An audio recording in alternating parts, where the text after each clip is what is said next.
me? Oh, okay. All right. It's fine. Everything's all right. We're good. We're good. Okay, Sorry, we're fine. my headphones were connected to a different computer. I didn't know when you were going to go. Well, hello. Hello. It's Energy up, dude. down to 3 of us today. Out of here. All right, see you, Rafe. I don't feel good. I'm going home. I got a tummy ache. My tummy. I got a tummy ache. It's Friday, guys. Hell yeah, it is. Let's land this plane. There's a lot of weird sickness going on, though. Have you noticed that? People getting No. sick.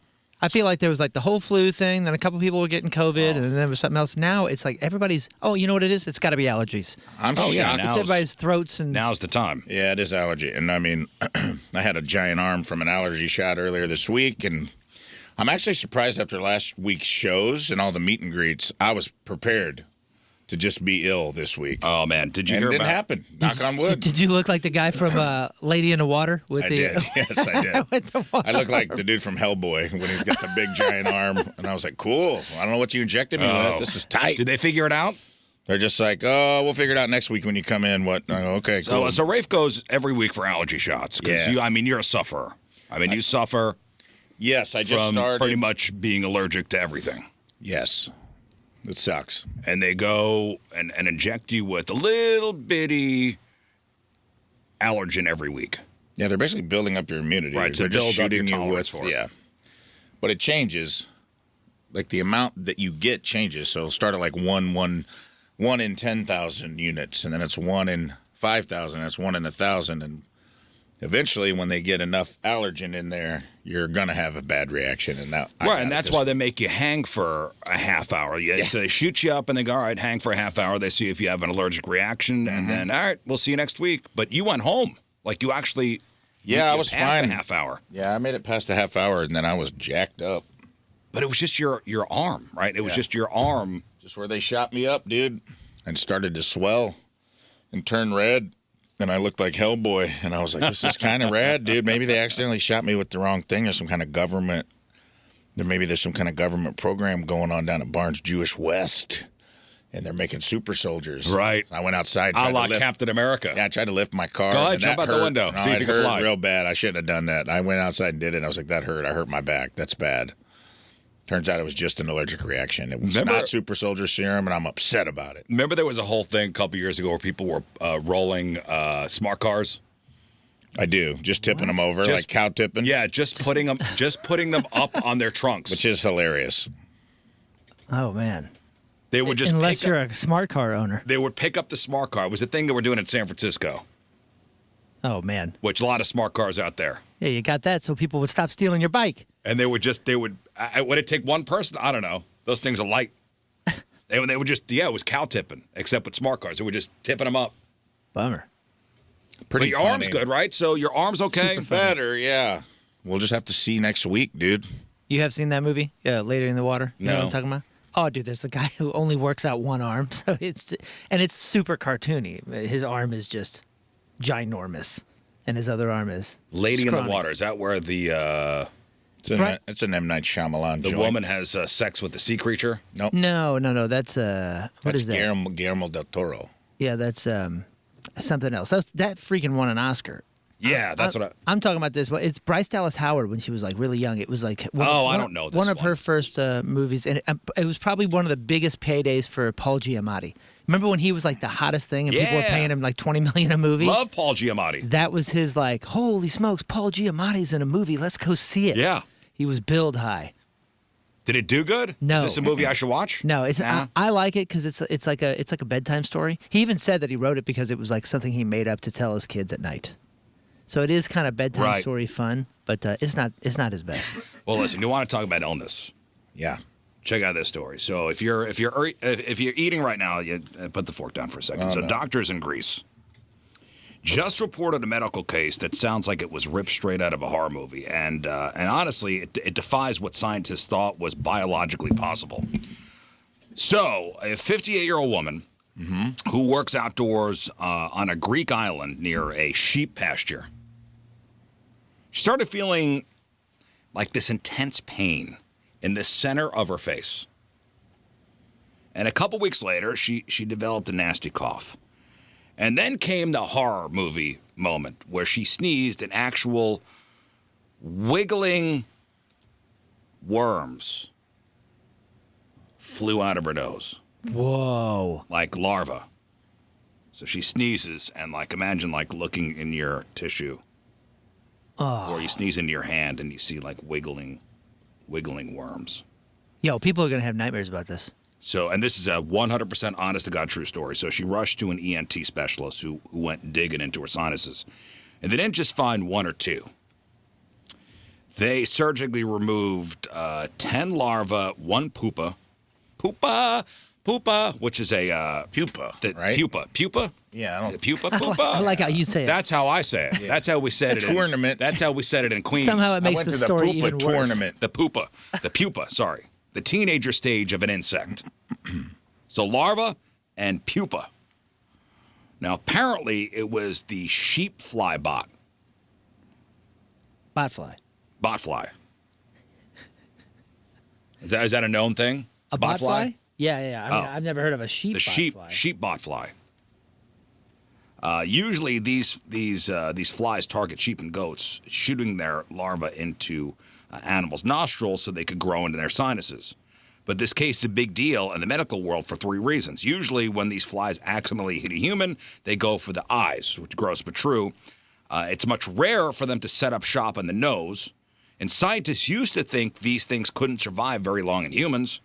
Oh. They thought the larva would die off early. Oh, you seen this pictures? Is the wildest part. Yes, the sheep, in sheep, the larvae eventually leave the nose to burrow into the ground and turn into pupa, as you call them. Doctors previously called it biologically implausible for larvae to turn into pupa inside a living mammal, yet this woman had one fully formed inside her sinus. So the larva of the sheep nasal botfly, they develop in nasal sinuses of the sheep. So this is normal for these gnarly, nasty things. But never in a human. Yeah. Oh, gross. Dude, what is she doing? Well, why did this happen to her? Doctors think she may have been hit with a large larval burden. Basically, the fly did a drive-by on her nose.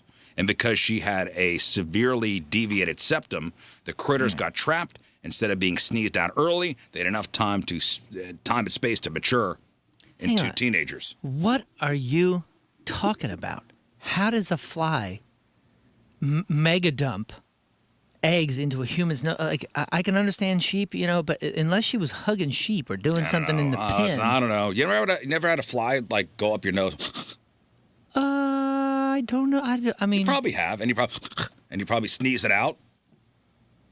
Okay. I mean, did you think that's what happened here? I think so. Right. And she had a weird schnozzle, and it kind of stayed up there, and it said, "I'm living here, and I'm gonna." These pictures are so nasty. I'm gonna lay my eggs, and I'm gonna. You know what's worse? This is my new home. You know what's worst about the worst thing about the pictures is they're all. So imagine the larvae and the what is it, pupa? Pupa. They're not a pupa, but a pupa. They're kind of snot colored, so they kind of blend in. You just think maybe that was a nasty bit of bug. Well, I just can't imagine sneezing something out and seeing your boogers wiggling around. Oh, that's pretty nasty. That'd be trippy. Yeah. Yeah, I'd probably think that was it for me. That's it.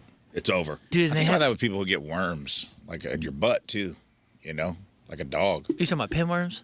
Pinworms, tapeworms. You ever had pinworms? Have you ever had them? They'll talk about tapeworms living in your belly, and you'll poop them out, and you'll just I couldn't imagine Could you imagine looking at the toilet paper and there's just there's a night crawler just sitting on it? No, you're just I'd never had pinworms, and I'd never heard of them. And this was during the show, I believe. Kind of cute. One of the kids, when they were really little, toddler, was complaining. And I think I remember this. Yeah, dude, because I was shocked. I'd never seen this before. And I'd never heard of pinworms and oh, yeah, you just get this banana-flavored stuff and it kills them. And I was like, but what are you talking about? I don't even know what you're saying. How do you know if somebody has pinworms? And do you know how they find out? In their duty.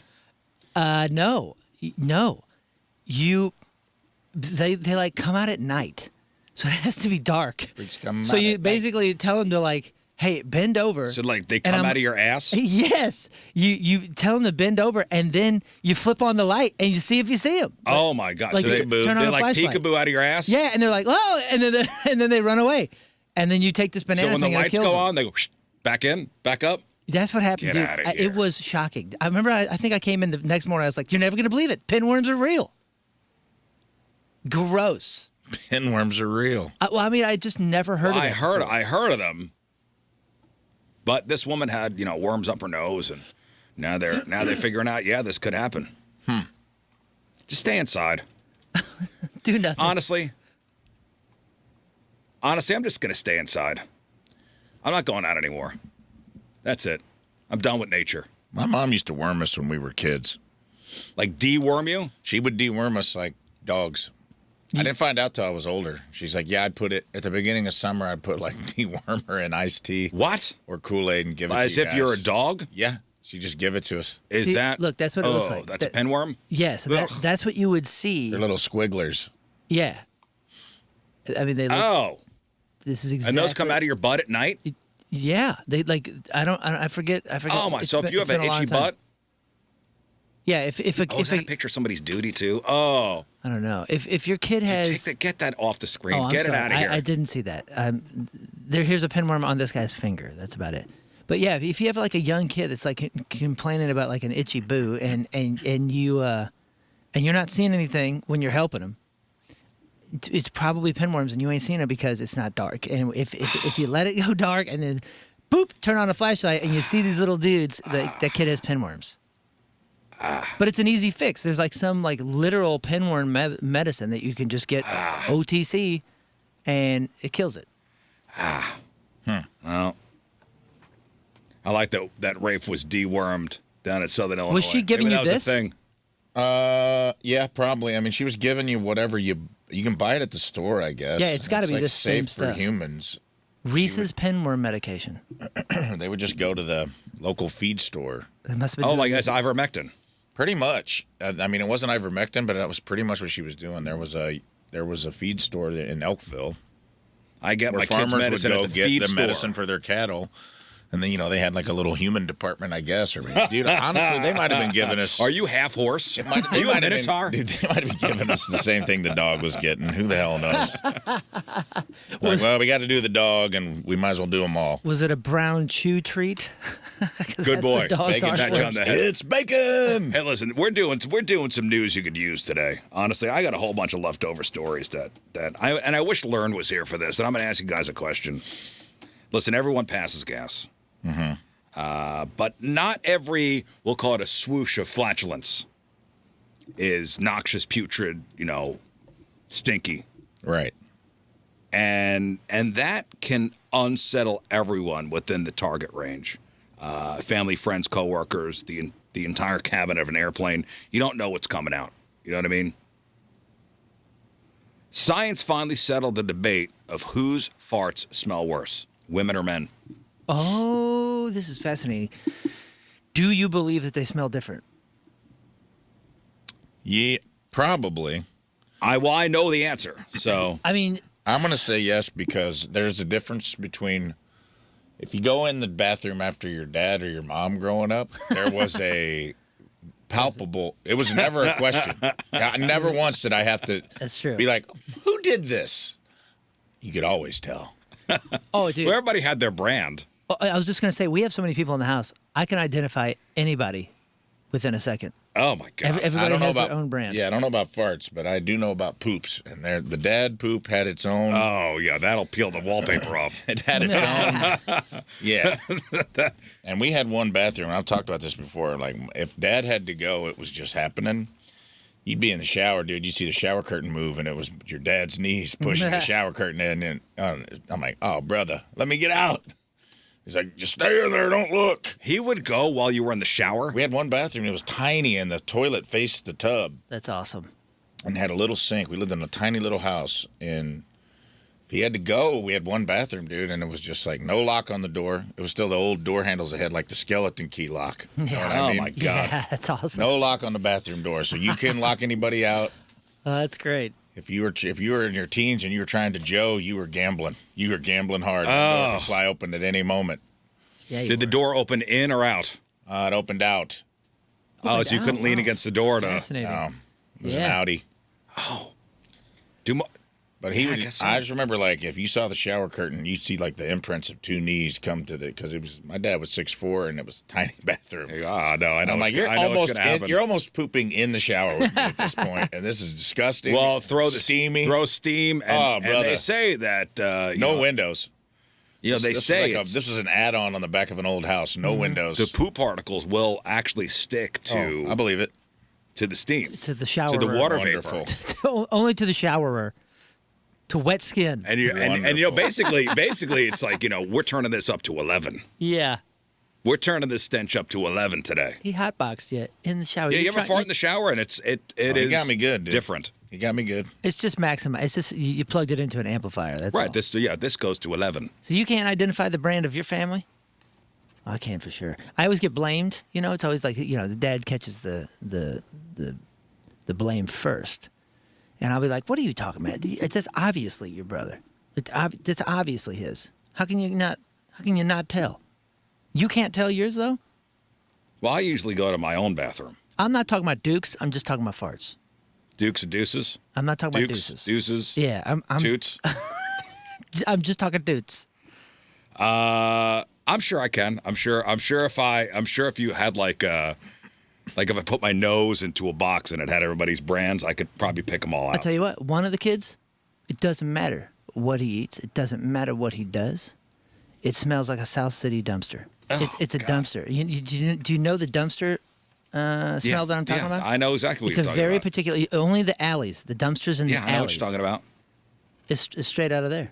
Well, so a scientific experiment had 16 men and women eat gassy foods. And then they used rectal tubes and gas bags in a lab to collect the releases. And the gas collected in the bags was then sniffed and rated by 2 independent judges. They didn't know that they could just use Pringle cans and save a lot of money? No, this is science. They could have been Pringle cans. I don't know. The Pringle cans are science as well. And we put it to the test. You thought your job was bad, by the way. I love my job. Imagine this. Like you are an independent judge as to smell gas collected in bags. And they judge these on a scale of 0, which was no odor, and 8 was very offensive. Okay. And here's what they found. This is science, guys. Here's what they found. They found the flatulence of women had a much greater odor intensity. But men produced a larger volume of gas per toot. Well, yeah. Yeah, baby, we won again, guys. So researchers say volume can make a bigger impact on noses than the concentration of a rotten smell. So the differences between the sexes balanced out in real life. Okay.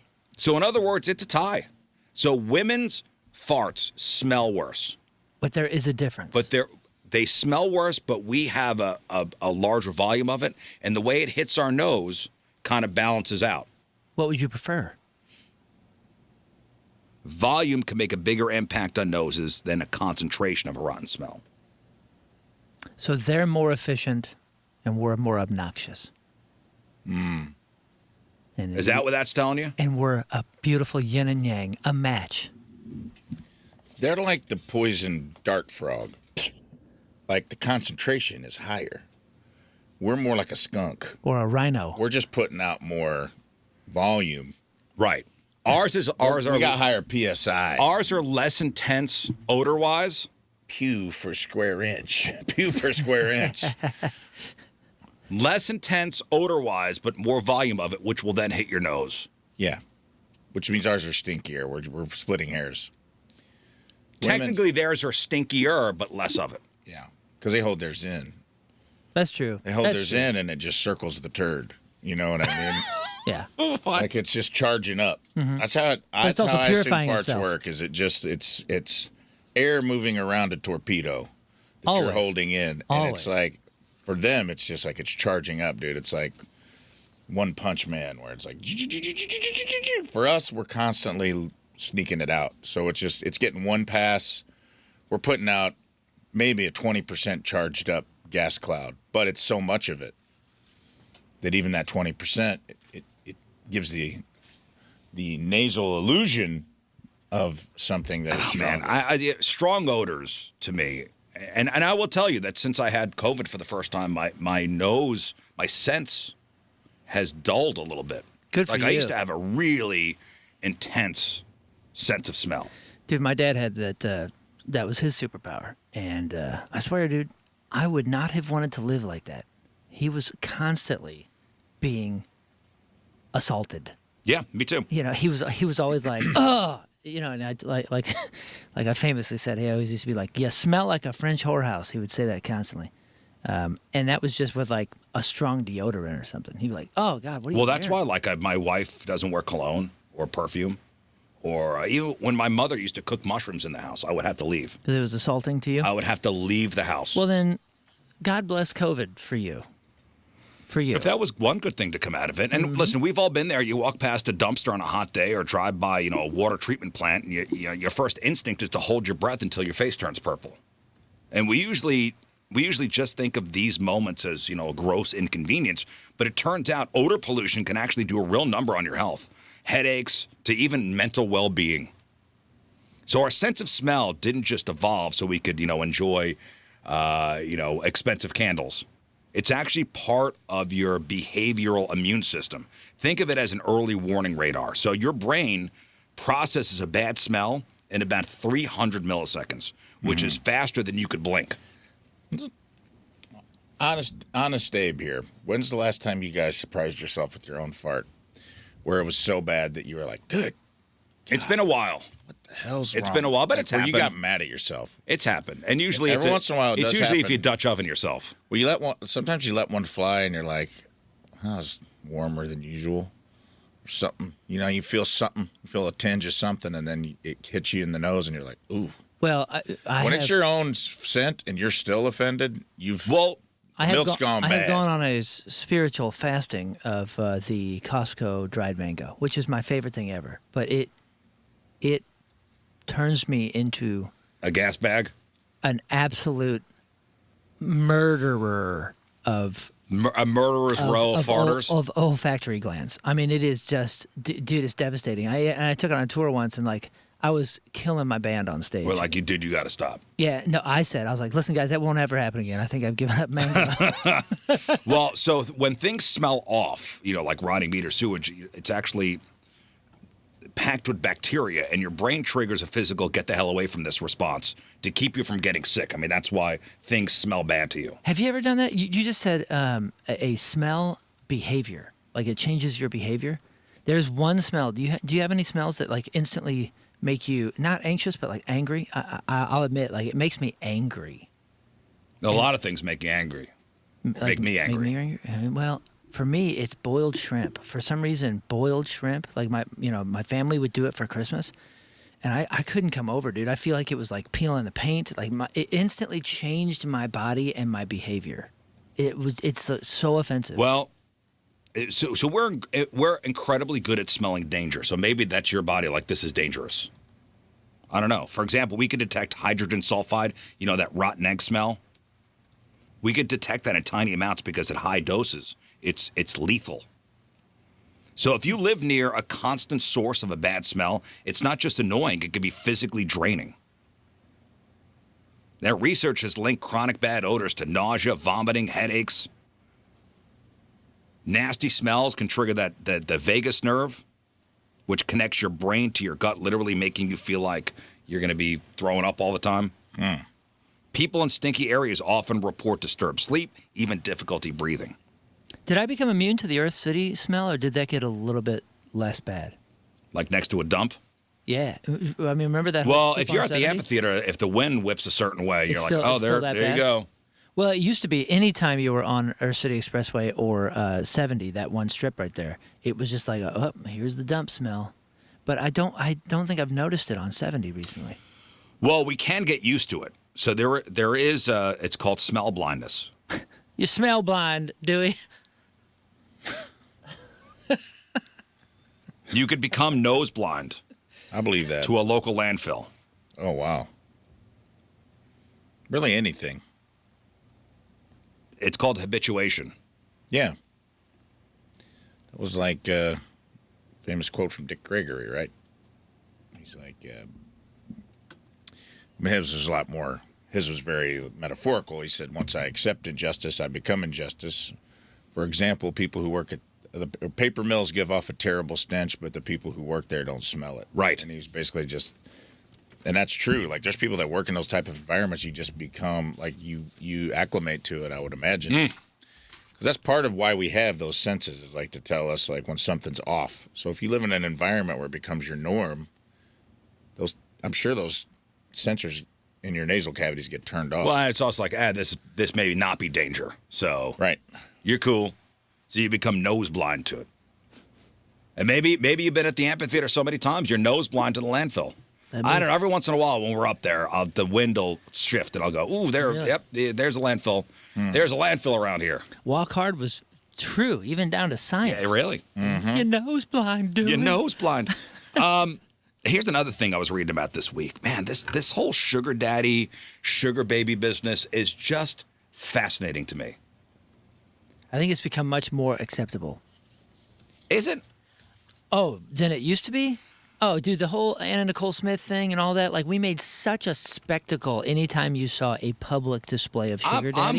I'm fine with it. And now it's like, I'm okay with it as long as it's mutually beneficial for both parties. Sure. Like, if we both know what we're getting into, fine. You don't think it's become a bit more, not normal, but I guess acceptable? For sure. Or open? Yeah, when Anna Nicole Smith was with J. Howard Marshall was his name, and he was 95 years old, right. And they were together for a year maybe, and until he died, and then the family fought over the fortune, and yeah, it literally made her famous. I mean that was. I'm not trying to take anything away from her. Yeah, she was a stripper. She was a stripper in Texas. He was a patron, and he. Yeah, and our fascination with that whole thing was a spectacle. Yeah. Yeah. Again, if it's mutually beneficial. If you're both getting something out of the relationship, you're getting new handbags, you're getting, you're getting sex from a, hot young chick, fine. Yeah. I mean, it's definitely more mainstream. We have people holding pretty high office that have this situation going on, Like, it's in the zeitgeist of, like, Hollywood and politics and everywhere. You see it a lot. Like, it's not just, like, rich oil tycoons that you've never heard of anymore. It's like it's a lot of people, like, in the public eye. I'm reading a story about this former penthouse pet named Mia Ventura. Look up Mia Ventura. Cool name.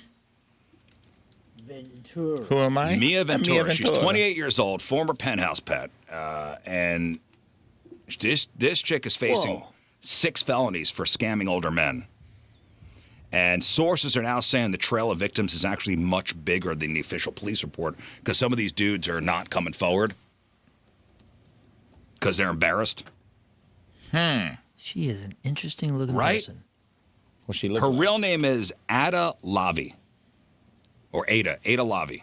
I'm sorry, ADVA. Would you say Adva? If I was on a blind date with her, I would tread lightly.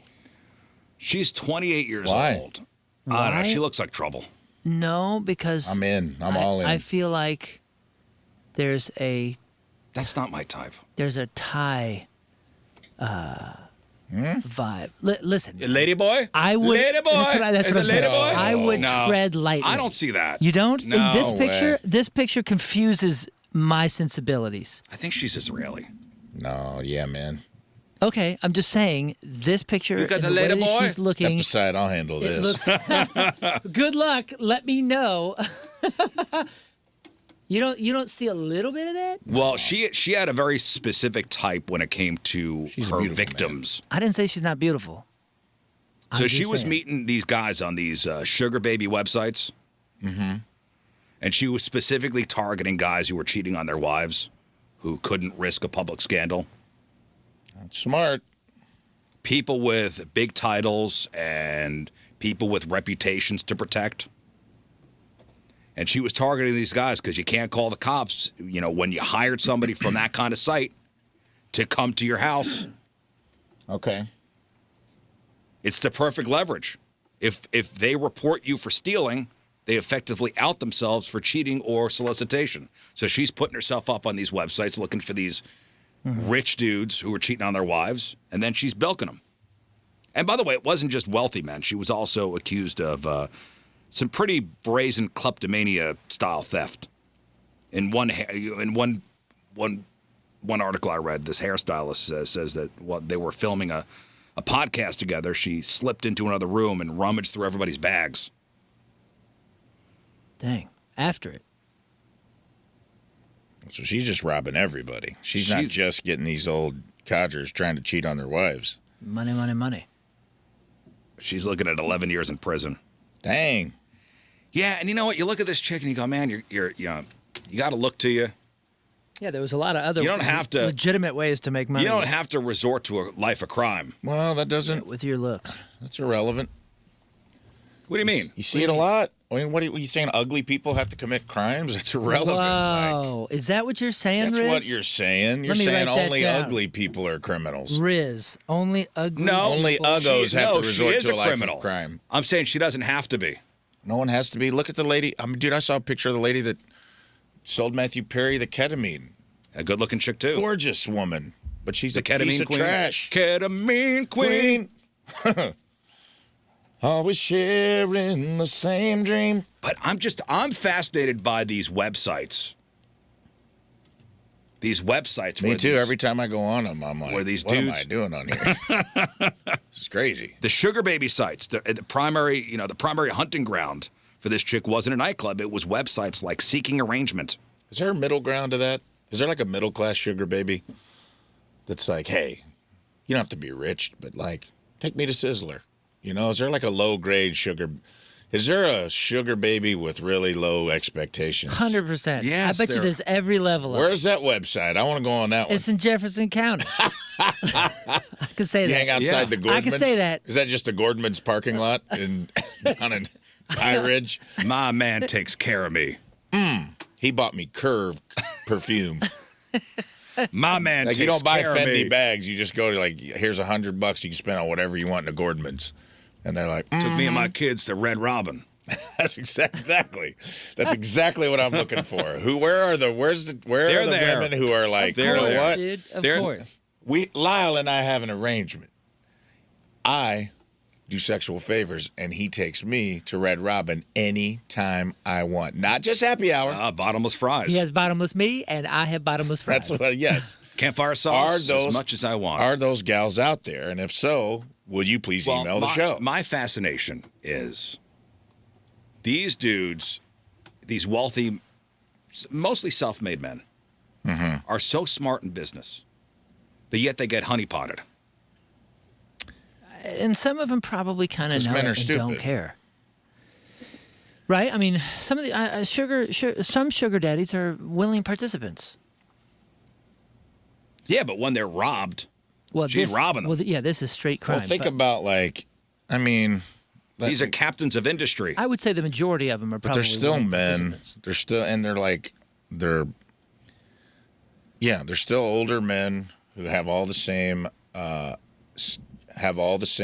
dysmorphia and self doubts that I know, all but men they're have. so smart. I mean, like, Yeah. they've made millions. But how? Yeah, but just because they made millions doesn't mean they're smart. I know plenty of dumb millionaires. I know. It just But there's also a disconnect God. between being smart in business and being having no self-control. and social smarts. Right. There's Those are like, two different things. I know some of the most successful people I know have zero social IQ. They're almost, I mean, they are like Dustin Hoffman, Rain Man level when it comes to taking them out to a bar to talk to people, talk to women. So this website, Definitely Seeking 21. Arrangement, which is now known as Seeking. So these sites are designed for sugar babies to meet sugar daddies, for a wealthy guy, especially one who's married or has a public reputation to protect. These sites offer a layer of perceived discretion. So this chick, who somebody said she looks kind of like Penelope Cruz, A little bit, Penelope Cruz, a little bit. Who is beautiful. She was looking for these big fish on these platforms, men who openly boasted about their high net worth or, I'm the CEO of this prestigious job, because the initial contact happened on site specifically for paid companionship. The guys, the victims, felt they couldn't call the police without essentially admitting to their wives or employers they were soliciting sugar babies. Well, dude, wait a second. Sugar we baby. even talked about this. Captain Sugar Daddy. What? Don't you remember that, Rafe? The captain guy. He's like, I'll provide whatever, and I've got a boat. Oh, from Oh, the Sea Captain's Date, yeah. I mean, Yeah, that's see, like yeah. From the Sea that's Captain's like boat website. daddies. Yeah. Boat daddies, right? Which are what are you? I haven't looked. We're gonna need to bring that Those back. are richer guys with boats looking for sugar Yeah. babies. Or guys living on their boat because they're divorced. and Again, that's all. I'm okay, totally great cool point. with that. Yeah, that's fine. Was I it mean, Cap- think about the last CaptainSugarDaddy.com? episode of Neighbors, man. That guy lost his mind. He Well- went to a nudist colony. He met a slightly younger girl. Wait. Did you say the last? Oh, Neighbors. Okay. Neighbors, yes. I thought you were the talking man in about the TTF. man in the bikini or in the thong and the yellow thong, like that was. He lost his mind, dude. He was like calling that girl, Mm-hmm. not that he was like The one he bought the same shoes for? person, but he's Yeah. like, I bought her Jessica Simpson pumps. Thank And goodness it's like, he broke out of that. That's pretty just quick. how quick. And at the end, he literally was like, I don't know what I lost my mind. Yeah. I lost my freaking mind. You ladies do something to us. That's what I'm saying. Like your logic gets unplugged. Your Man, you possum brain takes over. You got a push-up bra. And I don't care if you are a captain of industry or a shift leader, You at put on a at low-cut car wash. dress and get a push-up bra and put some really red lipstick on and do your hair up. You got us. You got us. You got us. We turned to mush. We're weak. We are weak. We are the weaker sex, and that is why. Feminism. She's not even here. You can do it to me. You have to use it. She's not even here. She's not even here. We turned to mush. Captains of industry brought to their knees by this chick. She's a cutie, but dangerous. I look at that chick and I go, danger. You don't see danger immediately? Not a ladyboy danger. That's a different kind of danger. My sexuality says danger. Tread lightly. Because you think she may have a penis. Yeah. I don't get that. It was- I get the it look was- in her eyes of like, Yeah, I'm not saying anything. I'm just saying there was something confusing this woman wants in my money. that one photo. She wants a piece of the Rizz empire. Okay. No, I ain't falling for it. Well, that's how weak.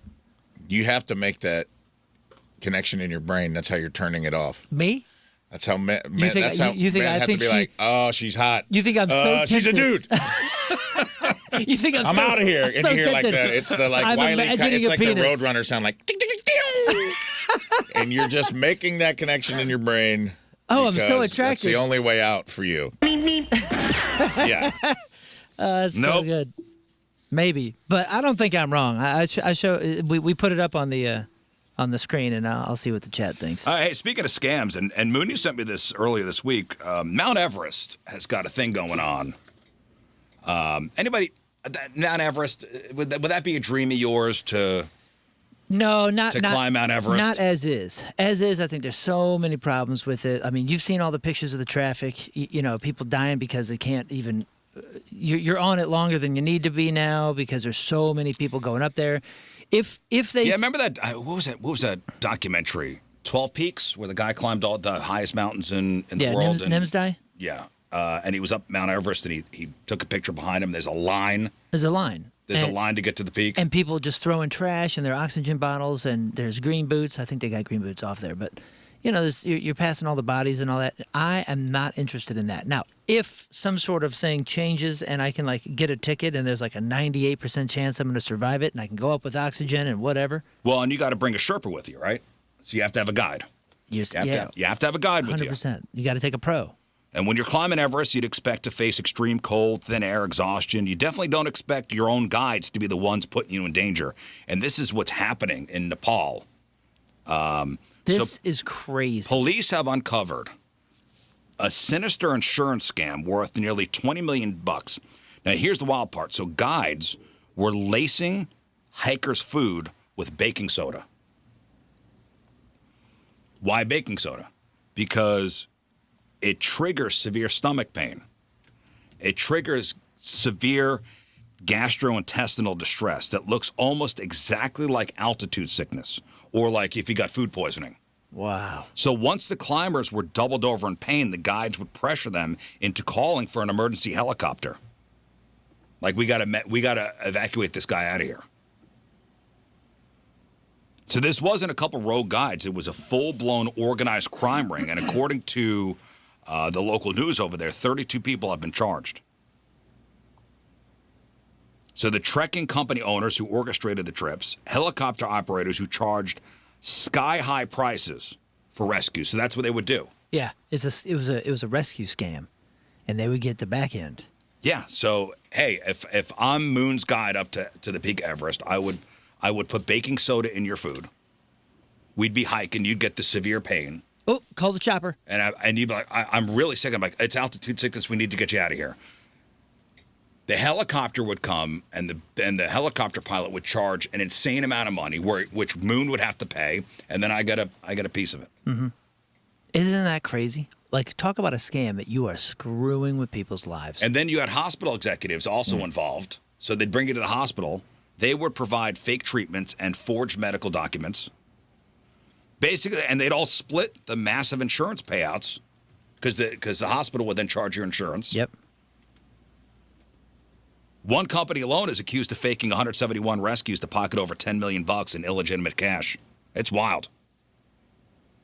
And this isn't the first time Nepal's tourism industry has dealt with rescue fraud, but this is one of the biggest crackdowns yet. Investigators said the scam got big because of lax punitive action. Basically, nobody's being punished, so the criminals got bolder.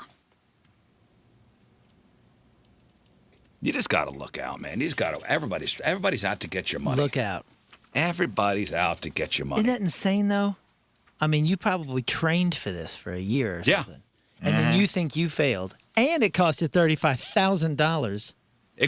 How much does it cost to do a Everest trip in itself? Oh, it can't possibly be cheap. I think it's like $50 to $100,000 depending, because you got to buy a license a permit, and then it costs so much money. You got to get there, you got to acclimate, you got to go to base camp. You got to do this, you got to do that. There's so much equipment involved. 50 to $100K per person. Yeah, there's so much training. I'm talking about the helicopter ride probably cost $30,000.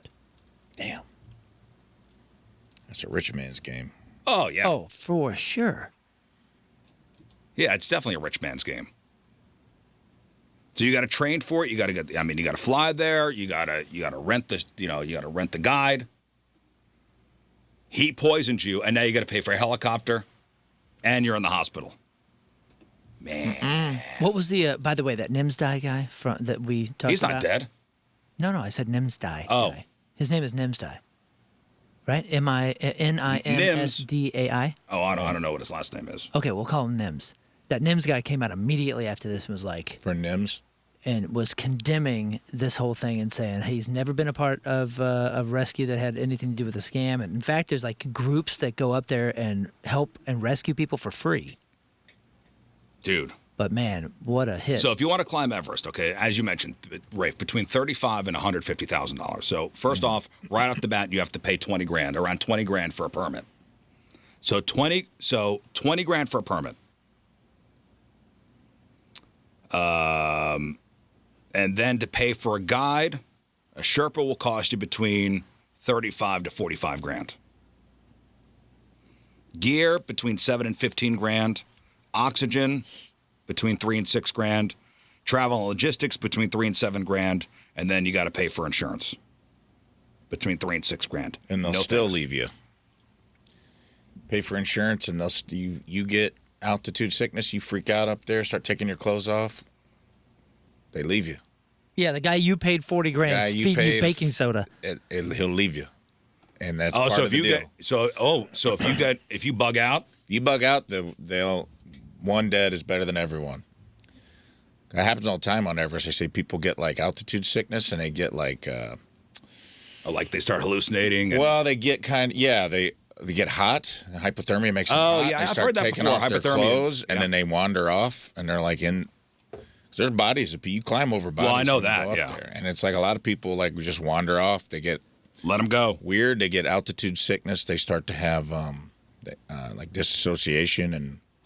They start taking their clothes off. They basically just hallucinate and start taking off their clothes, and then they start then that makes them freeze, which makes hypothermia worse, which makes the hallucinations worse, and then you can't reason with them, can't get them down off the mountain, and they'll just drag you down. A lot of them walk right off cliffs and all kinds of crazy stuff, man. Yeah, Green Boots is the famous body up there, right? Is it gone?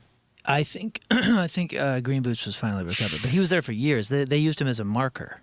Like if you pass Green Boots, it's like, oh, okay, this means you're ever so close to the next whatever point. No thanks.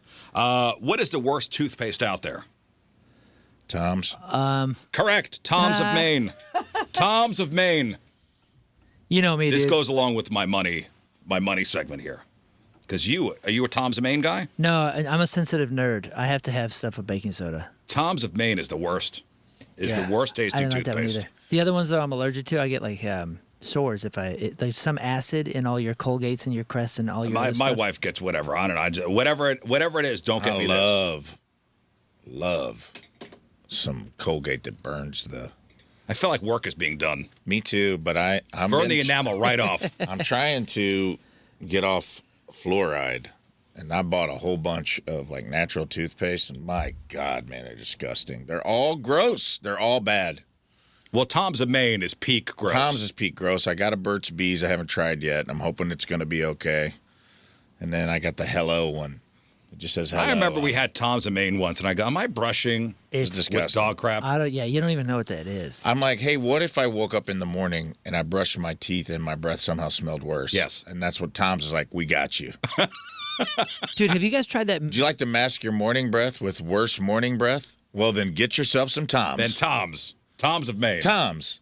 It's almost poop. What's going on up there in Maine? I don't know, dude. I think it's like lobster feces is what it's made out of or something. It's disgusting. Have you guys tried that one that's like in a little tube that's like chrome? It's like a silver chrome. It's like not Mavis, but something with an M. Have you tried that one? I don't know. I need toothpaste. Go in the drawer. I don't know what it is. Yeah. As long as it's not this. As long as it's not Tom's of Maine. Anyway, if you've been brushing with Tom's of Maine, I don't know what's wrong with you, but there is a new $2.9 million settlement, which has just been reached. Really? If you bought Tom's of Maine recently, you might be owed some cash. Just pain and suffering. Well, I mean, what's the deal? Tom's of Maine is supposed to be... fluoride-free. Like, kind of crunchy. And when I say crunchy, like hippy-dippy. Yeah, you know what I mean? That's what it is. All natural. It was the OG, tastes great, dye-free, fluoride-free, no artificial dyes, flavors, or preservatives. 100% recyclable, no artificial sweeteners. You're brushing your teeth with granola. So $2.9 million settlement just been reached. And if you bought their toothpaste between November 21st of 2020 and March 6th of 2026, you could be eligible for payout. Marvis? Yeah, dude. Marvis Whitening Mint? I think I tried this stuff. It's not bad. That's what I'm brushing with now. That looks so... That is what I'm brushing with now. Get out of here. The stuff I was talking about? Yeah, that's it. What's up, brother? That's the tube. Bro, that looks I had to take a picture of it. Straight up. That is, when I get home. That is a preparation H tube that they have put. It is a weird cap. You guys, hey, I would recycling. never put that in my mouth, dude. That looks like straight Well, I don't put it on my mouth. I put it up my butt. That looks like someone took a preparation H tube and put a fake thing over it, a picture of a Victorian child.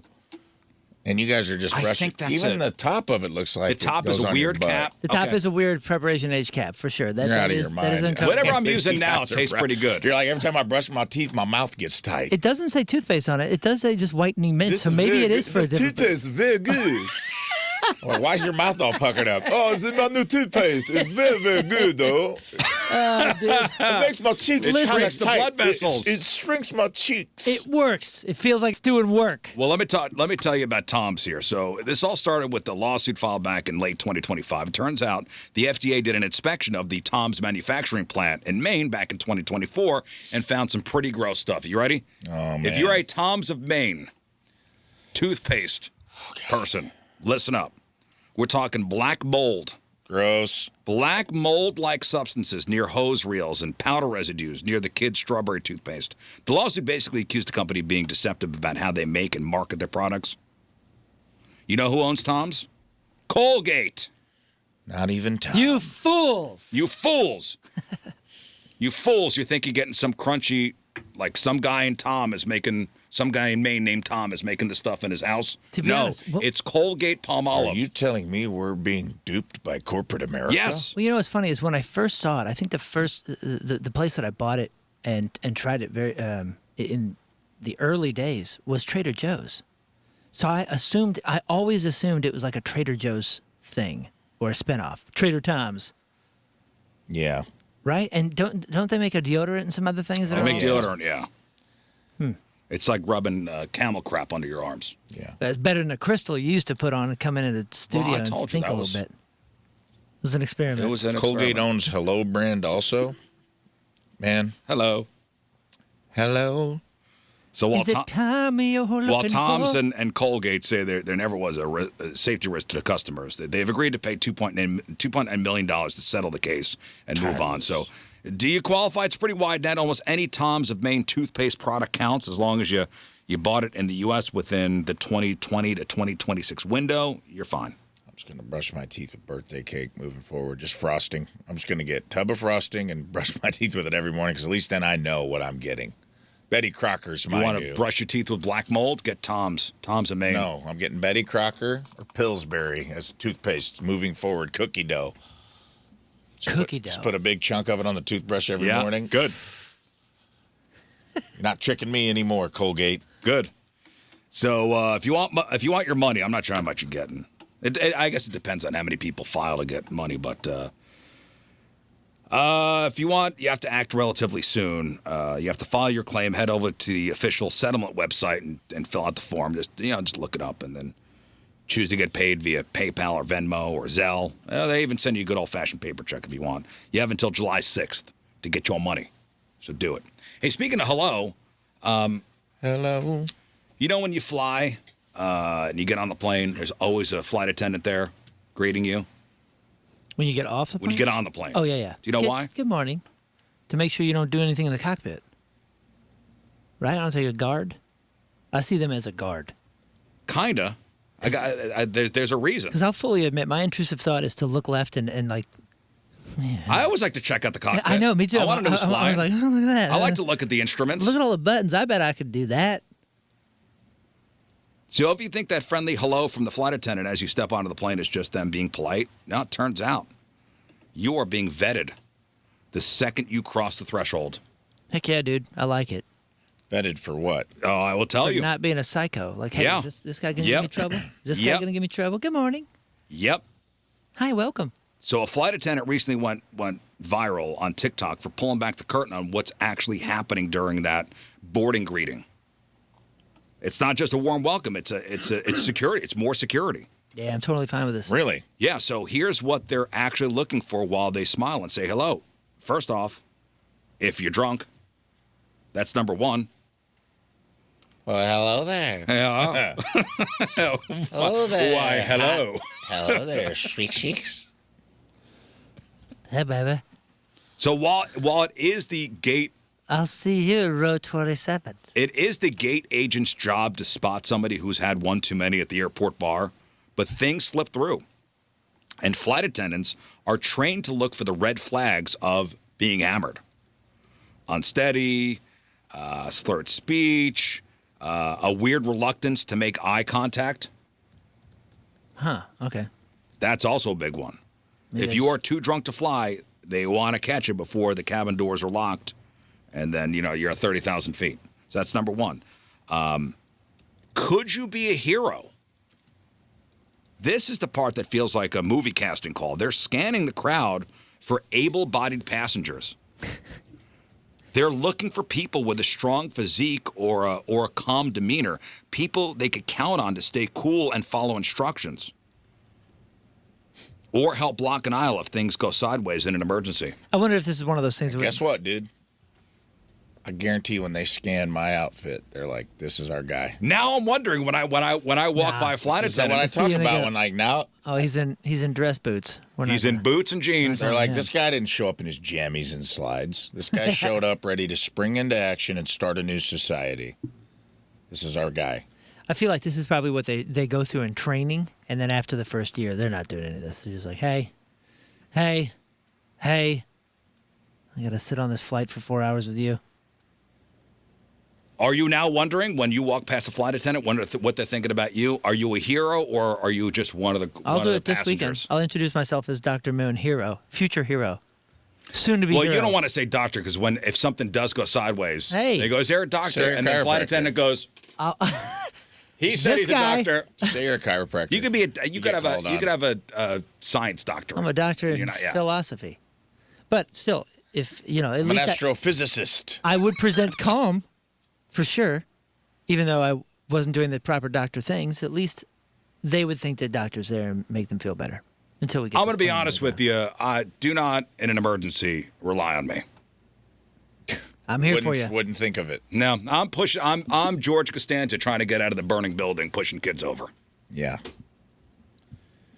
I believe that. So they're looking for heroes. Are you actually healthy? They're also screening for anyone who looks seriously ill. It's much easier to deal with a medical issue at the gate than it is to declare an emergency and divert a massive aircraft to a random airport mid-flight. And what happens if you fail the test? If they decide you're not fit to fly, they usually try to handle it quietly at the gate, to avoid a scene. But if someone gets disruptive mid-flight, the first move is cutting off the booze. If it's a medical emergency, they'll discreetly check the manifest for doctors and nurses. So next time you board, make eye contact, give a nice hello back. Mm-hmm. I'll do it this weekend. I'll say, hey, listen, I'll be here in 28D on the window. If you need me, you just let me know. No, here's what I want you to do. I've already done a preliminary scan. I want you to know. And the guy behind me is a no-go. Shady. I've targeted 3 problematic passengers. I wrote them all on a napkin. Come see me mid-flight. And I believe that guy is a federal marshal undercover. Here's what you got to do. You got to go. They go, oh, hello. You go, I know what's going on here. I know what's going on here, Nicole. Go, hey, I know what's going on here. Wink. I'll see you later. Hopefully not. I know what's up here. And I'm able-bodied. Susan, I'm here if you need me. What was the last time you were pulled over? It's been a while. It's been a while, and I'm knocking on wood here. Oh, you know when it was? It was with the Challenger. Yeah, I honestly, and our friends, I hadn't even signed the ticket yet, and our friends had reported to Rizz that I was on the side of the road. Yes, that is true. And the cop comes up and is like, "Hey, has this thing got a Hemi?" I said, "Yes, sir." And I, told him all about the motor and some other stuff, and he was real into my car. He was like stoked. I was like, "Yes, dude, this guy likes Challengers. He's a Mopar guy, right?" And you're thinking probably I'm good. I got a like-minded fella, and he goes, "Okay, here's your $375 ticket." Oh, thanks a lot, man. Listen, if you're pulled over for going 10 over the speed limit, you may continue pushing the limit like that even after getting a ticket. But this is dumb. So a 20-year-old guy in Utah was pulled over on Sunday evening after he was clocked at 112 miles an hour in a 70. So clocked at 112 and a 70. A motorcycle was also going that fast, but I don't know if the cops caught that guy too. The young man was not alone. So he's going 112. He's got his elderly grandma in the car, along with his mom and his 16-year-old girl. Ah, yes, the thrill of street racing with your mom and grandma. So he told police, quote, "I drive like this all the time, and arresting me teaches me nothing." Okay.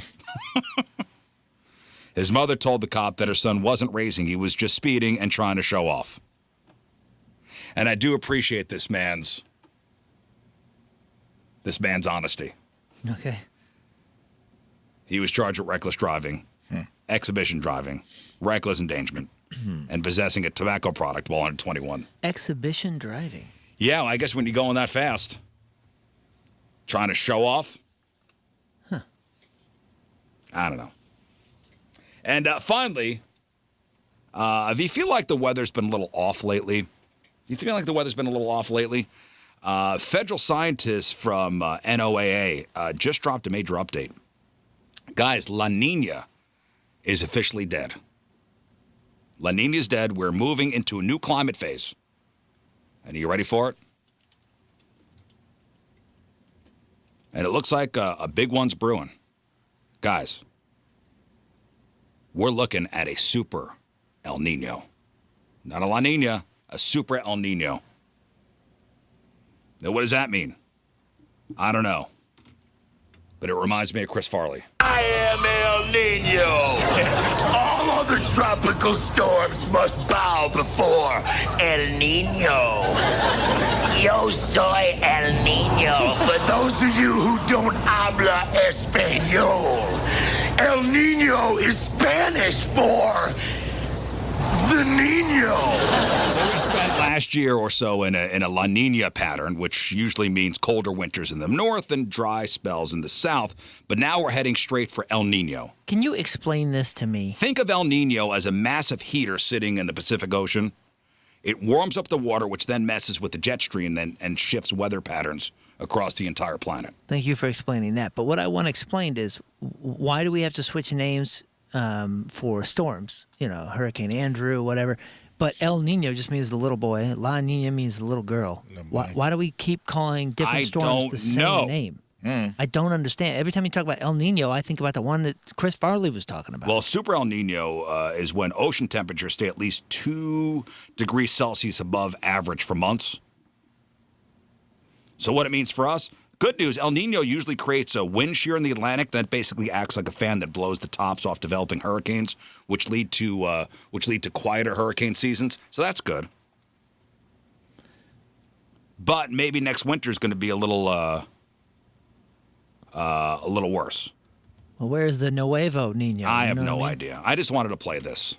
Big Niño. I am El Niño. That's why All other tropical storms must bow before El Niño. Yo soy El Niño. For those of you who don't habla español, El Niño is Spanish for the Niño. It was just my excuse to play that. That was it. Nothing wrong with that. You know who that reminds me of? Pete Weber. He was an El Nino man, and that reminded me. I did bring a gift for Moon today. I forgot about. Oh, you did? Just now. Oh boy. Last week. Last week at Funny Bone, someone brought me this, and it was for the office. But I've decided I think it would be better suited to be on the Pete Weber wall at Pinup Bowl. Someone brought me, and I'm gifting this to Moon now. It is a autographed pair of aviator sunglasses by Pete Weber. Yes! Holy cow, that is excellent. Let me see. Yes. Let me see that. This is Actual the plaque. glasses? This has to go on the wall. And it says, at who do Pinup. you think you are? I am Pete Weber collection. Autographed wood piece, autographed pair of sunglasses, rare ink colors, 2 items per box, Pete Weber. And it says Break King. Aviators and a piece of wood bowling floor autographed by Pete Weber, dude, to put on the Pete Weber wall at the new Pinup Bowl. Yes. Whoa. That's sweet, dude. It's hard to part with. That is amazing. But I think it would be best suited if it lives on in the Pinup Bowl. I gotta talk to Pete and make it official that we can have a Pete Weber wall. And if you bowl a perfect game. Oh, it's authentic. It came with paperwork. And say his tagline. You get your name on the wall. Who do you think you are? Do you have to bowl 300? I don't know, man. I'll figure it out. But you either have to bowl 300 or eat a 64-ounce ribeye. Dude, he signed it. He signed it with a blue paint marker too. Look at this thing. That's gorgeous. I mean, it is cool. That's the beautiful. aviators really make it cool. Autographed wood piece, autographed pair of sunglasses. Yeah. I would love to get him on the air, by the way. Me too. Because he apparently is a character. Dude. I heard everyone that knows him says he's a super nice guy. Right. Super nice guy. We've had a couple people email in, say they know him and that he's a sweetheart and that he would probably love to come on and probably love that you dedicated a wall to him. We'll find out. Yeah, I want his blessing on the whole thing. Yeah. Does he have his own bowling alley? Oh, I hope not. I don't think so. Well, he's got a tournament in... What are you telling me? Pete Weber's my competition? Is that what you're saying? I don't know. He's got a tournament in Springfield, I think. Like it's a big PBA. Yeah, we got to do something down at Pinup with Pete. Well, we'll figure it out. I gotta Pete get a Weber hold of... does not currently own a bowling. Oh, okay. All right. Pete, come on over, brother. Come on over. Free game. Hey, you give him free game? We got couple, 2, 3 at least. Yeah. Bring your own shoes. He's got his own shoes. While he has no ownership, Weber has deep connections to Missouri centers like Tropicana Lanes, Enterprise Park Lanes, the latter of which hosts the PBA Pete Weber Missouri Classic. Yeah. Hey, dude, you could get the Pete Weber Classic in there. Oh, man. That would be tight. Let's start with a wall, and then we'll work on a classic. Let's do the wall. Watch that. There's a documentary on HBO about bowlers. It's I good. know. If I had time, You're a bowling alley owner. I know. If we had time, we were going to set up a whole watch party, because we got the screens and all it's that. Good. I think the second episode has a whole thing on Pete Weber. His dad owned a Dick Weber Lanes in Hazelwood. This is the coolest. The thing's sweet. I'm going to have to put this behind glass. I can't just put this on the walls, Put it behind the bar. Yeah, that's what I mean, in one of the cases. Yeah, put it on the bar. That's good. That's sweet. That's very nice of you, Rafe. Yes, thank you very much. Enjoy. This Congratulations. This will be in pinup by next week. So if you want to catch a glimpse, yeah. You want to catch a glimpse of Worth this the price of admission. World Heritage that piece. Felt like a Pete Weber trash talk.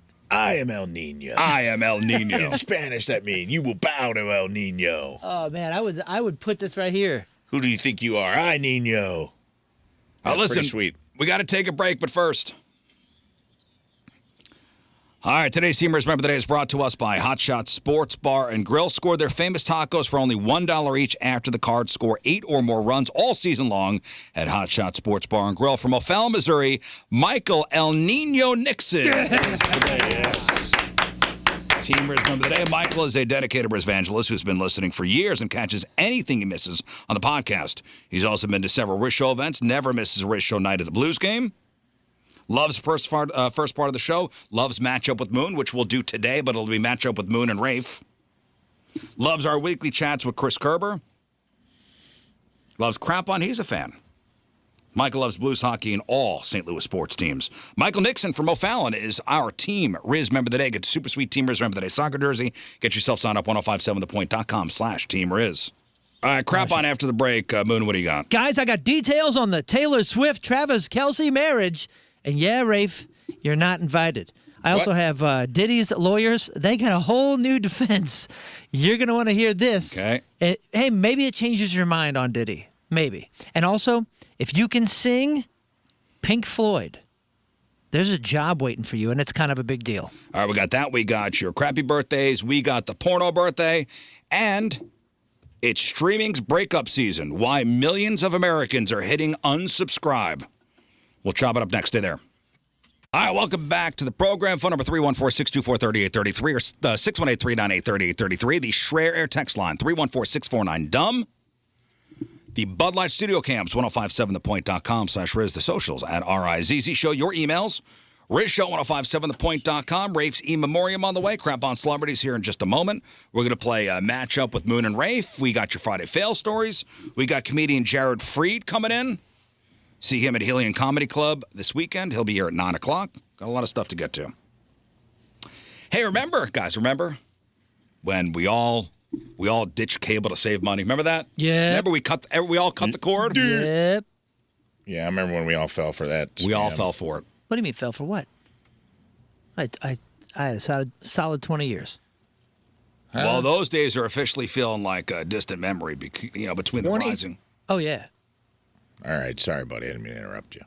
Well, between, everything getting more expensive and That's wild. And the fact that every streaming giant seems to be raising their prices, at the exact same time, Americans have reached the breaking point. It's almost like they're all in it together. But I know corporate America would never do that. You mean in cahoots? In cahoots? So according to the new 2026 Digital Media Trends reports from Deloitte, about 40% of us have pulled the plug on at least one streaming service in the last 3 months. And it turns out when you're choosing between, buying eggs and another month of ad-free binge watching, the eggs win. As they should. And it's not that we're broke. It's that we're annoyed. Like, that's the big thing with people. 75% of Americans are frustrated with the constant price hikes. It feels like every time we turn around, a standard plan has jumped a couple bucks. I will say, even if you're paying exactly how much you were paying for cable, we're in a much better situation now, because let's say the reason that cable was never a great value for most of us is that we were getting bundled so many things that we would never use. Well, yeah, it's all it wasn't a la carte. It was all the stuff we were never watching. But which is to say, okay, I only have Netflix for Stranger Things or for this or for that. But the lovely thing is, once you burn that out, if there's nothing else, you can just cancel that in month to month. So I do think we're still in a better spot. Here's what's wild. about the streamers to me, too, that pissed me off. 2 times. COVID and the strike. No new content's coming out. Did the price go down? No. It's not like gas. It wasn't like a supply and demand thing. You know what I mean? Like It's because they're still during making so COVID much for elsewhere. 2 years, Well, they man, didn't there's- make nothing. We got plenty of other stuff you could watch. But You like Hannah Montana? they straight up weren't like, hey, you know what? We're going to knock a couple bucks off because we're not putting new stuff out, and you're paying for content that we're not creating. But they're like, nah, no thanks. Well, that's one of the. And the minute they started making stuff, that strike up. thing. Then we had a strike where they didn't make stuff for a year. And then they have all these like studio buyouts. Nobody's making anything. Well, That strike thing was so badly done, and it cost us so much. Netflix, for example, you know, good deal. so they just announced their second price hike in 2 years. So the ad-supported plan is $8.99 a month. Standard no ads, $19.99 a month, and the premium is $26.99 a month. Damn. Wait, what? This is Netflix? Yeah. I'm paying $26. What do you mean premium? How did I get lumped into that? You're paying premium prices, Premium, baby. I'm assuming is What do I get for that? I don't even like Netflix. premium. I'm assuming is more than a couple profiles. That's what it is. Yeah, it's how many screens. Premium is just screens. You're paying per screen. Oh, okay. Up to Yeah, 5 or up to 4. Or whatever. I don't even know what premium is, but it'll be like for one screen you pay No, the so lowest tier, but it'll kick you off. Like standard somebody no logs in. ads is $19.99. Premium $26.99. And they aren't the only ones. Disney Plus and Hulu also bumped their prices recently. Disney's ad-free tier climbed to $18.99. And then when you add 3 or 4 of these things together, you're back to, a 2005 cable bill. Yeah. Honestly. More than that, dude. I added mine up because it's crazy. Netflix, Hulu. I have a HBO Max. But I also have a Showtime add-on because I watch some Showtime shows. I also have Paramount. Peacock. I have Paramount. I have because in the industry we're in, we need to keep up with stuff. Apple TV Plus. Apple TV. I have, and I'm forgetting some. There's other ones too. Still might be cheaper than cable though. So Amazon Prime. I just went through that. I mean, it's getting close. We're creeping. When my dad passed, my dad was I'm buying trucks with But dude, think about roll this. down windows, and I'm not letting go of my cable. He refused. So when he passed, my mom was like, "Listen, he's the only one watching cable. The only thing I care about is my baseball and my live news." And sure enough, we can get baseball for whatever it is, $100 a year, and Hulu for $100 a month with live TV. And their cable bill went from $230 or $240 or whatever it was to, when you average it out, $110 a month. Yeah, but was that $240 with high-speed internet? Was it like a bundled? No. The internet was separate. Huh. The cable, dude, that's what I'm saying. The cable even creeped up for the people that they were still sticking it to, like my dad. Well, I mean, you got Netflix, Hulu, Disney Plus, Paramount. It never ends. And Look at this right now. I'm on Spectrum's site. 45 channels. This is Latino plan. 85 plus channels TV streamed, $40 a month. You get 150 channels for $100. You get 160 plus channels for $110. And that includes HBO, Disney, Hulu, all your apps. And then for $145 a year, $100 a month included all streaming apps, TV Select Plus, Sports View with NFL Network, NBA, MLB, Entertainment, and Stars. For $145, you get HBO Max, Disney Plus, Hulu, ESPN, Paramount, Peacock. That's a pretty good deal. That's a good deal. That's actually a great deal. My dad, they were still charging my dad the 1989 They're prices. starting to roll in. Plans. Oh yeah, he never went. He never, yeah, dude. He never threatened to leave. It's like, this guy's still paying us $200-something. Now, here's a question. Do you have what they call a zombie subscription? It's a service you forgot you were paying for. 100%. Oh, which one do you think it is? If you went through them all, Oh, dude, I think went and Peacock. found I was paying for Peacock. I didn't even realize it. I go through them every couple months. I'm pretty crazy about it. Shudder. What is that? Shudder's like the scary one. Oh yeah, that was a horror I one. got that one like around Halloween to watch some scary movies. Forgot about it. Had it for like 2 years. That's a zombie subscription. Never went on it. You silly It's a dude. service you forgot you were paying for, maybe 6 months, a year before you realize, Yeah, holy cow. literally a zombie subscription. So it was what- a horror movie. So what I do, and it's flooded with it. What I do is every single time I make a subscription, whether I plan to keep it or not, I put a monthly reminder to cancel it. I should. And my reminders pops up and goes, That's smart. cancel this, cancel that, That's cancel smart. this. Bought AMC Plus to watch Why? I think I wanted to finish something. It was either to finish like Better Walking Call Dead Saul or or Walking Dead. I was like, I'm going to see this through to the bitter end. Got it just to watch like the last of one show and then just forgot about it. Yeah. And then you don't ever turn it back on. You don't think about it. I was just ripping myself off. At one point, I was ripping myself off. It's embarrassing. Everybody's saying T-Mobile, you get Apple TV and Netflix for free. Yeah, you do. I got Apple TV for free, but you're paying for it on your phone. Right. Wait, what? With T-Mobile. Oh, I don't have T-Mobile. I have T-Mobile, and I mind. didn't get Netflix, but I got Apple TV for free. All right, That's pretty tight, if bro. you were forced to delete every single streaming app on your TV except for one, what stays? HBO. Rafe? There's a downside to all of them. If I didn't have my nieces watching it, Disney would be gone in a heartbeat. There's just not. They don't put out enough stuff. I get the catalog, but I'm not going back to watch Snow White 25 For you, times. Rafe Williams. For me, Rafe Williams, I'm probably keeping either Netflix on volume or HBO Max on I'm quality. keeping Netflix. HBO Max is probably more quality. I would totally miss HBO. But I think man. They don't put out as much, but I think I'm more interested in the content they put out. Better quality, lower quantity. I'll tell you what, I just watched, there are two new Untolds out. It's the sports documentaries on HBO. They're like an hour and a half. Great series. Hour and a half. The chess one, I just watched. And that's about the guy putting the anal beads in himself. In St. Louis. In St. Louis. During the chess tournament. Oh, the buzzer. That's on Netflix. Have you seen that episode of Always Sunny? Yes. Where Frank does that. Puts the butt plug in or whatever to try to win it. So that is a documentary on Netflix now about the chess situation down here in St. Louis. Could you imagine liking chess that much? Well, it wound up not being true. I mean, it's... Oh. So somebody just put that out there and ran with it. Really?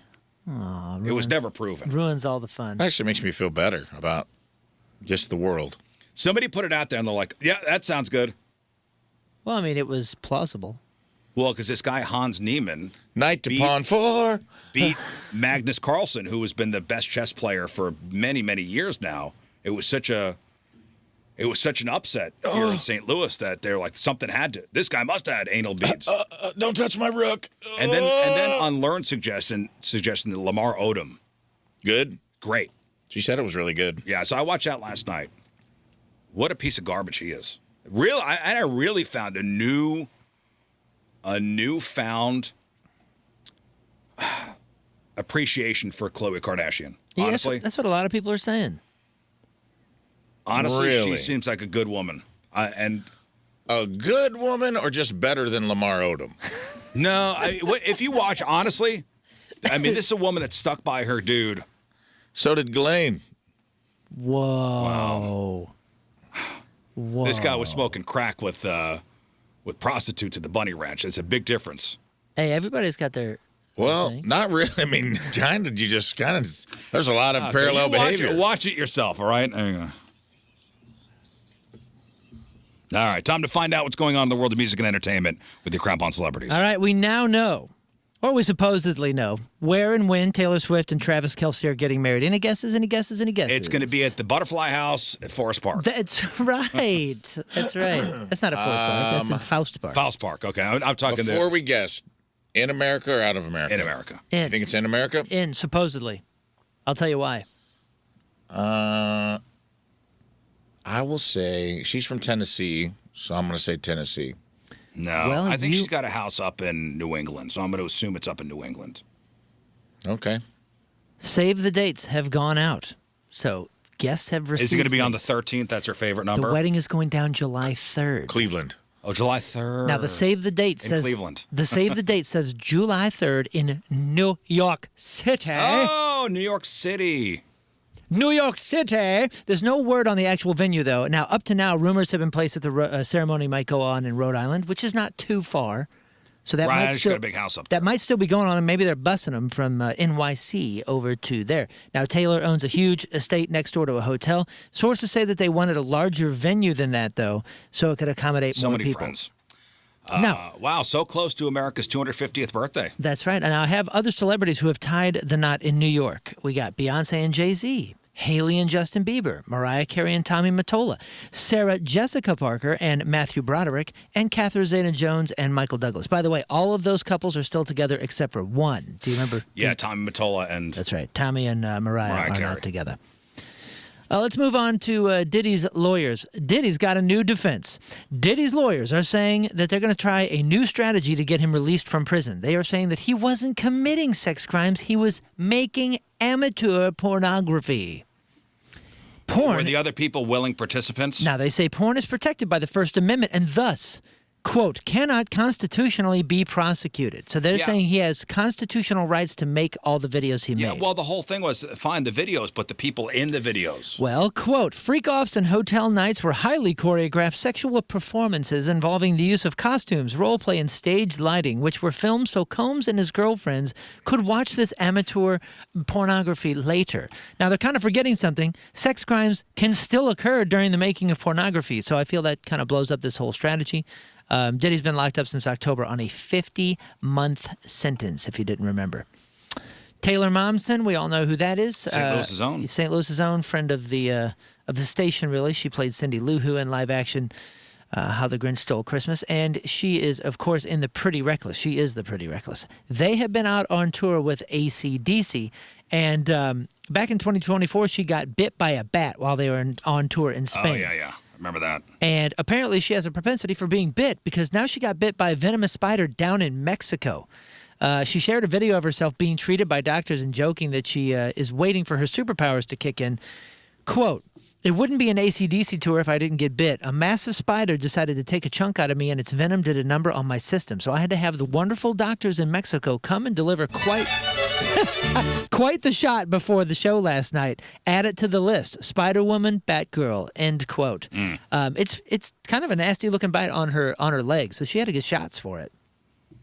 Pretty brutal. We wish her well. Yeah, well, did they find out what kind of spider it was? I don't know. I'm sure they did, but it didn't say it anywhere in the reports.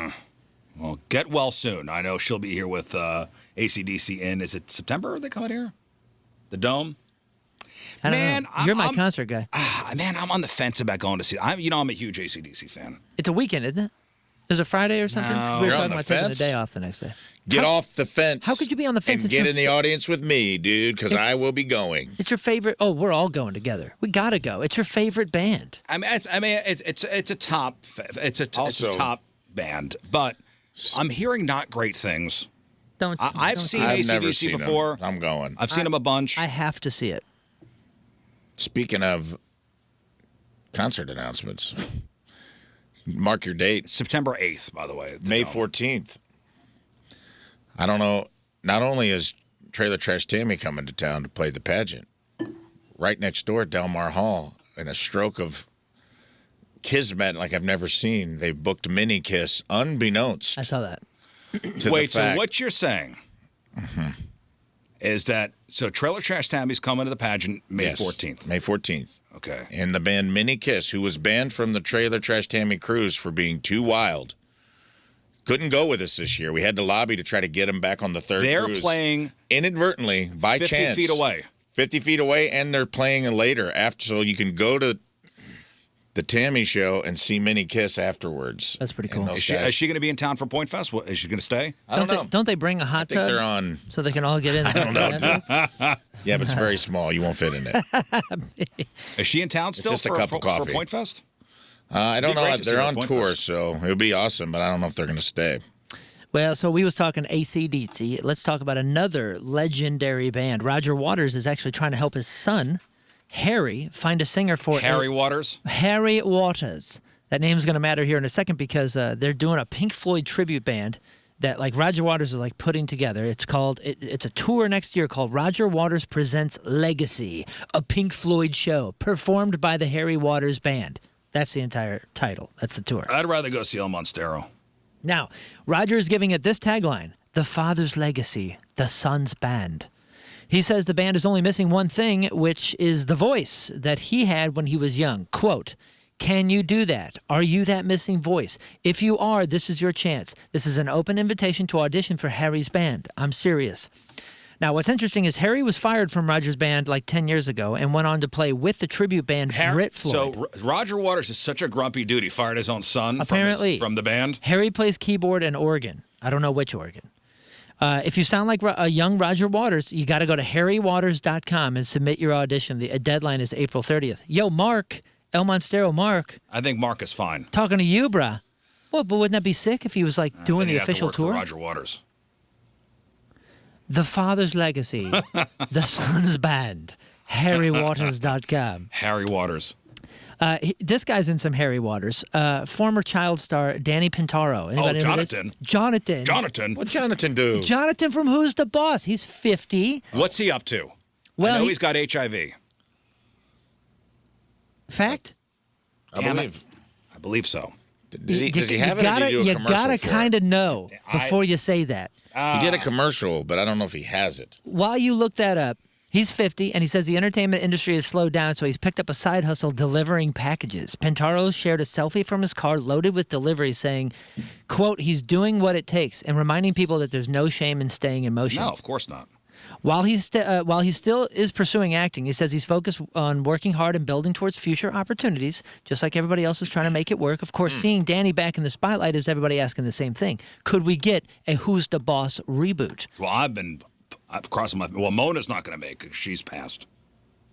Is that real? Oh, yeah, Mona's. And Danny Pintauro, yes, is HIV positive. Okay. He came out on Oprah's Where Are They Now special. Okay, I just wanted to make sure that we were super No, I knew it. clear He on was that. selling Tupperware for a while, too. He was like a Tupperware salesman. Well, he's doing it all. So here's where the original cast stands, just in case you are thinking about a reboot. Alyssa Milano, Samantha.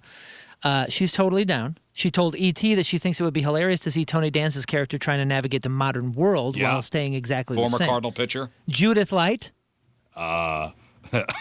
Angela. Yeah. She's a maybe. Her schedule is packed. But she joked that she learned to never say never after breaking all her own career rules in the past. And Tony Danza, who's known as Tony. He's been linked to reboot talks for a while because what the hell is Tony Danza doing? Well, he doesn't need to do anything. I didn't say he needed to. I was just asking. I was just presenting the idea. Oh, man, that Danny he's Pintauro. Free. What a life he's had. So we'll wait for the Bauer-Misselli household to reunite on screen and see what happens. I guess he was diagnosed with HIV back in March of 2003. In 2015, he came out on this Oprah special about keeping a secret for 12 years. He was addicted to crystal meth for a while. Wow, man, what a life, Danny. Well, listen, and when he brought up Danny Pintauro, I thought there was going to be bad news, but good. I'm glad he's doing stuff. Yeah, he's delivering packages. That's fine. Doing stuff, making ends meet. Making ends meet. Mona, not so much. Not so much. Also not so much, Afrika Bambaataa. Heavy news in the music world today. He is often called the Amun-Ra of hip-hop culture. He has passed away. According to reports, Bambaataa passed away early Thursday morning in Pennsylvania. He was 67. Sources say that he had been battling complications from cancer. Now, to understand why this is a big deal, you got to look back to the 70s. Bambaataa started out as a warlord for the Black Spades gang in the Bronx. He eventually pivoted towards music to try and change the energy in his neighborhood. Now, he started hosting massive block parties in the South Bronx that kind of laid the literal foundation for hip-hop. In 1982, he dropped Planet Rock, which changed everything. Do you know Planet Rock? We're talking electric sound blend with rap. It hit number 4 on the R&B charts. Check it. People, then you'll get funky. Suicide and bullshit. Bambaataa's getting so funky that yeah, just hit me. Touch and chase your dreams about the seats. Make your body sway. Socialize. Get down. Let your soul lead the way. Shake it now. Go, ladies. It's a living. I mean, it's very dated. You guys think I can do a head spin? You better. Try it. Hubbard lawyers would love this is put the cardboard down. Break it down. What period in time that was. Spin on your head. So he founded the Universal Zulu Nation, an international group that brought together rappers, graffiti artists, break dancers to promote social consciousness. Beyond the Bronx, though, Bambaataa was a global figure. In 1985, he worked for the famous Sun City album alongside legends of U2 and Run DMC to protest apartheid in South Africa. Now, later years were overshadowed by some very serious and dark allegations. In 2016 and continuing through last year, several men came forward accusing him of sexual abuse dating back to the 80s and 90s. Just last year, in 25, he was ordered to pay a settlement in a sex trafficking lawsuit after failing to appeal in court. So whether you're looking at this guy as a massive influence on music or a complicated legal battle that marked his final years, there is no denying that Afrika Bambaataa was a central and controversial figure in the history of culture. My buddy Matt says that Tony Danza was teaching English in Philly. Oh, really? To who? What? Hey. To Philadelphia. Other Italians? Hey, welcome to class. AOOA. Oh, dude, Tony Danza, boxer, actor, teacher. That's the quote. Dancer. Oh, he did it from 09 to 2010. Wasn't he like a tap dancer too? You're thinking of Hold Me Renaissance Closer, man. Tony Danza. Yeah, no, he wasn't a tiny dancer. He was a tap dancer. Tony Danza. In movie news, the long-awaited Metal Gear Solid movie is officially back in motion. Sony tapped Freaks director Zach Lipovsky and Adam B. Stein to take over the project, signaling a fresh creative direction after years of development delays. This was becoming the iconic stealth action video game franchise movie that was never going to happen because it has been in development for nearly 2 decades. Multiple scripts, tons of rewrites, creative teams cycling through. But casting details are still unclear, but at least the new directors are known for blending character-driven story and sci-fi action. So it's the right tone. The bottom line is the development hell that this has been in, this has been the strongest sign yet that Metal Gear Solid is actually. Is there an actor attached to it? I did not read any actor. They've cycled through a bunch This is of. never a good sign, dude. When a movie's in development for 20 years and they can't get something, especially a popular video game title that's an easy dunk. They had a big name, and I forget. I didn't put it in the not article because he dropped. But this was years ago. Was it that Aaron Taylor Johnson guy? No. That's what. Is that the one they're saying is going to be the new Bond? They've been saying Danny DeVito for a long time. Danny DeVito. Yeah. New Bond. We're really gonna go in another direction. How about the latest on Natasha Lyonne? I know you love this gal, Rizz. So she's a redheaded Russian gal. She was in American Pie, the redheaded, and she did that Russian doll. Russian doll, yeah. Russian doll. I like her, and that Russian doll show is excellent. Oscar Isaac. Oh, that's right. Yeah, that's who was. But he has departed the project. So things got a little bit awkward with her at 30,000 feet. Well, before they got there, maybe. Fresh off the high of the Euphoria Season 3 premiere in L.A., which she made a big splash. She had the see-through shirt. See-through shirt on. She apparently stole the show. A see-through sheer corset. Hopped on a Delta flight to NYC, and according to eyewitnesses, she wasn't exactly, quote, all there. Well, here's the story. So she gets on the flight, and they tell her, hey, miss, you got to put your tray table up and close your computer. She wouldn't do so. And she was, like, passed out. Yep. She wouldn't do so. Held up the flight. Told to buckle up and stow your laptop and was unresponsive. They threw her off the flight. The whole thing was delayed. They delayed the whole flight for an hour. So she's sitting there with big, dark sunglasses on, appearing out of it, and not responding. And what'd she say? Well, she then, at one point, according to witnesses, she jumped and screamed, "Ah, you scared me," to the point where the crew actually had to take her laptop out of her hands. The plane taxied towards the runway and then turned back to the gate. They had to throw her off the flight. To kick her off. When asked if she needed a doctor, she reportedly didn't even know that she was still in L.A. So I think that she thought she fell asleep, but hey, we're in New York. Oh, New York, all right. Oh, that makes it... Quick nap. I don't know. If I was on that flight, I'd be pissed. The weirdest part is before she finally hopped off the plane, she casually strolled to the bathroom and came out snacking on a bag of pretzels. Talk about staying on brand. I know she's had all sorts of substance abuse problems.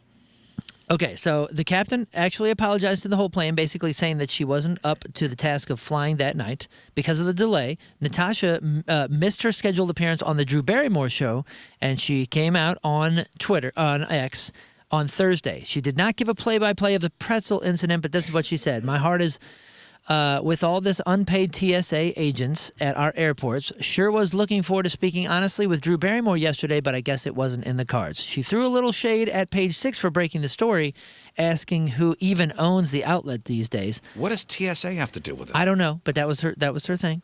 The story was talking about classic Natasha vibes with a more serious side because of her history with addiction. Right.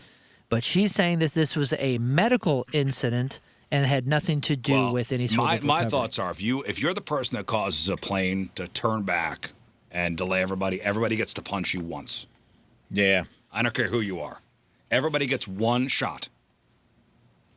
If you're inconveniencing hundreds of people, or how many people are on that flight, everybody gets one punch.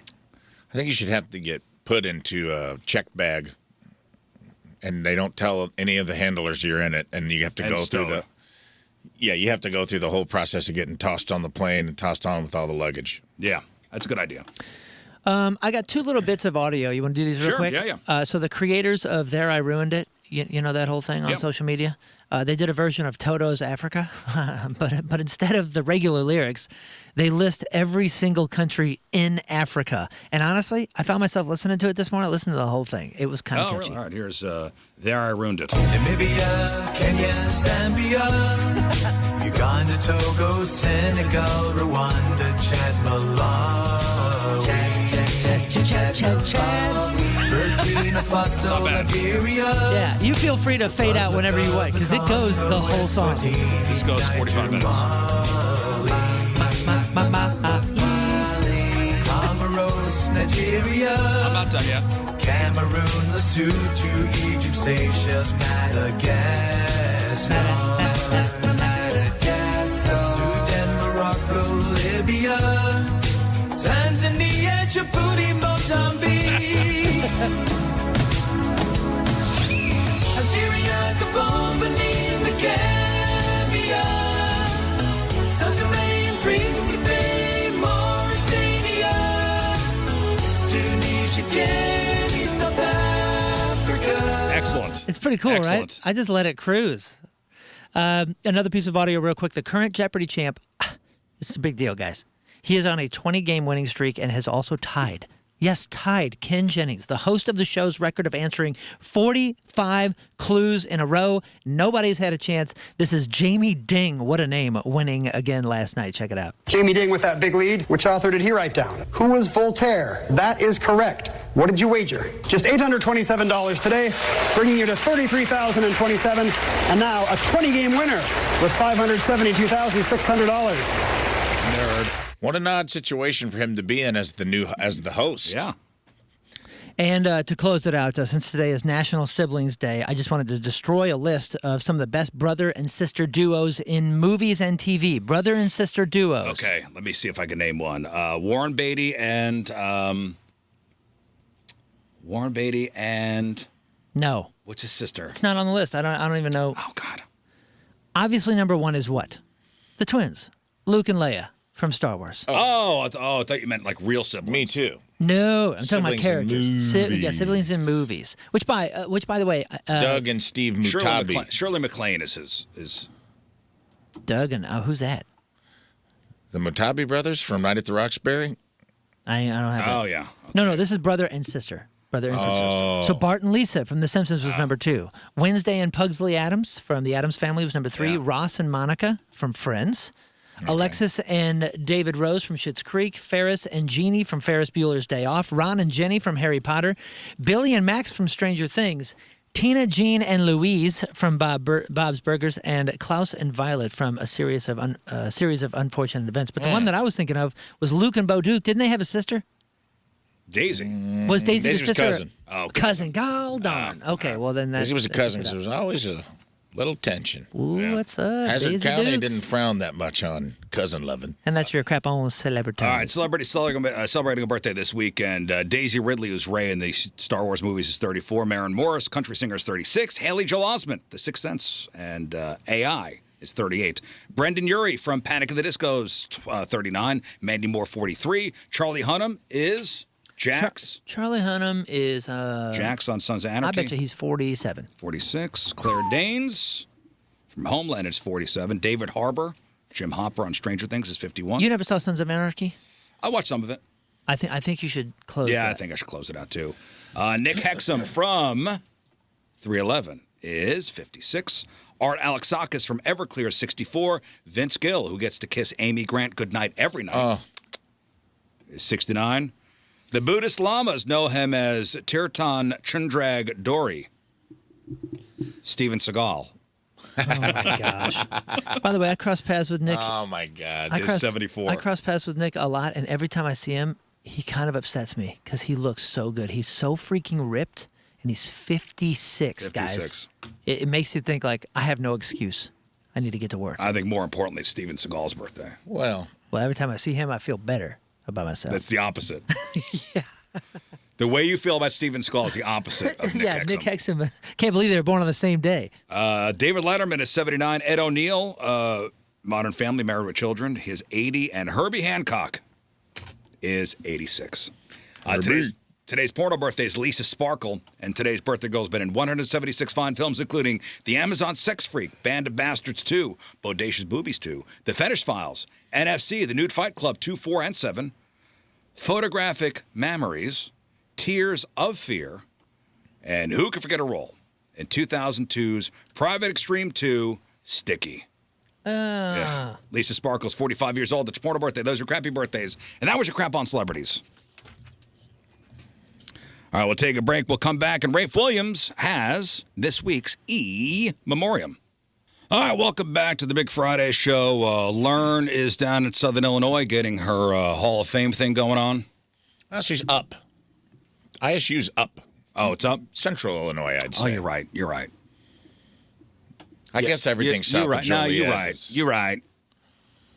Yeah, she had ISU. So Narth. And then King Scott had a family thing today. But it's just the three of us. We're hanging out. Jared Freed, comedian's going to be here in just a little bit. He's at Helium Comedy Club this weekend. We got Friday Fail Stories coming up. Hopefully we got time to play a matchup with Moon and Rafe. But right now, it is time for this week's E-memoriam.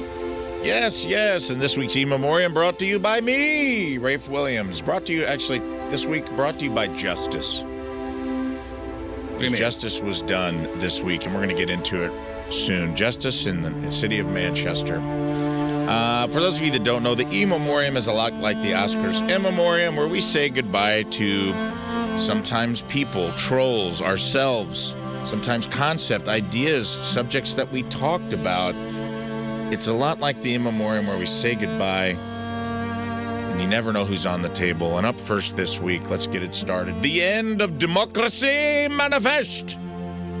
We thought democracy was over, but we found out it's back on the table this week. We found out yesterday my buddy Bill Parmentier, as a write-in candidate, was elected city alderman in the mean streets of Manchester. Hey, congratulations. That's amazing. And the fact that it was a write-in is also a write-in landslide victory. That's right. From the ashes of a political landscape of stolen elections, Epstein fallout, and partisan tribalism at an all-time high, one man has restored our faith in the democratic process. A folk hero who answered the bell in the war-torn streets of Manchester, Missouri. A true statesman, following in the footsteps of the authors of the Federalist Papers. I got a little far. Okay, fine. No. I'll let him go. I believe four names: Alexander Hamilton, John Jay, James Madison, Publius, and now Bill Parmentier. Parmentier is the Paul Revere West County needed. A husband, a father of two children, construction worker, video producer, and part-time local actor who took a break from playing confused dad number 2 in the toilet paper aisle in a Schnucks ad and auditioned for a new role. Well, much like Alexander Hamilton, he'll be cutting the ribbon at a new Papa John's. Correct. On Manchester. That is correct. The hero we need. Get the big scissors. Get the big scissors out for the big dog. We got a new Big Bill and the big Petco. scissors. Petco in Manchester. That's right. And he's ready. He took a break from playing confused dad number 2 in a toilet paper aisle in a Schnucks ad and auditioned for a new role, alderman number 1. Not only did Slick Willie Parmentier win the election, he won as a write-in candidate with a landslide victory of 587 write-in votes to 170 against a formidable career candidate who was running unopposed and also concurrently being accused of stealing money from the Cub Scouts. I mean, whatever. That doesn't cheapen it. Whatever. Yes, this sexy suburban dad was minding his own business, chopping wood shirtless in the midday sun. swinging an axe with one hand while transcribing a copy of the Declaration of Independence word for word from memory in the other. When his neighbors came to his homestead and cried, Big Bill, the townsfolk of Manchester need you. And Bill answered the call. While the task was practically insurmountable, defeating a woman who stole from one of the most cherished child organizations in American history, allegedly, Bill knew what he had to do. He flew to Washington, D.C., guys, and he visited the Lincoln Memorial, where he jumped the stanchion and climbed into old Abe's lap like a mall Santa and said, "Oh, Father Lincoln, all I want for Christmas is truth, justice, the American way, and maybe some modest zoning reform."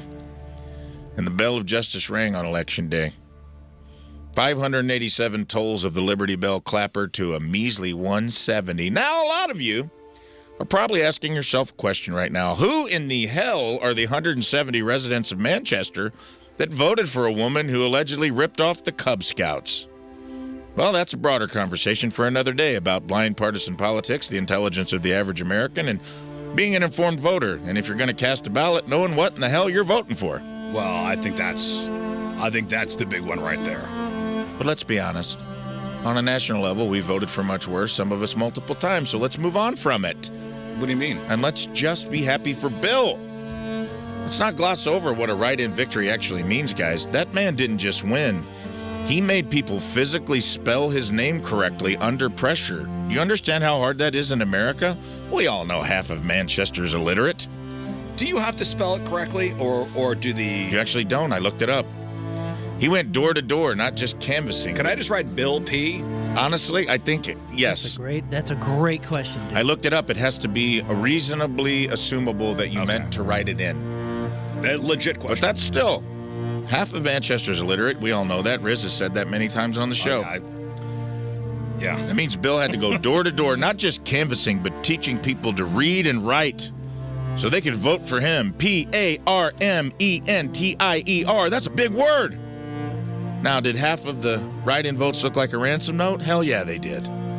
Did at least 200 of the 587 voters write in Parmesan cheese? Yes, they did. But it was close enough. No reasonable person would read Parmesan and not know that they meant Parmentier. And somewhere deep in the halls of local government across this great nation, career politicians are shaking in their boots because the scariest thing in politics isn't opposition. It's a guy who wasn't even planning on running. Yeah. So we salute you, Bill P. You're doing the Lord's work. And Bill P. We look forward to you being the next president of the United States of America. Next step, the Capitol. Bye-bye. Let's get him moving up the rungs. And when I say bye-bye, he's headed to Jeff City. Next up. Our next governor? Maybe. Who knows? Next up, our names. That's right. Yesterday we found out it was National Rename Yourself Day. So we did. This isn't the Rizzuto Show anymore. No, this is the Maxzuto Show. Yeah. With your hosts, Maximus Rizzuto, King Chuck Stallone, Jack Valjean, Claudia Colvin, and Bruce Biff Butch Williams. Slide whistle. Jack Valjean. Was Jack what you settled on?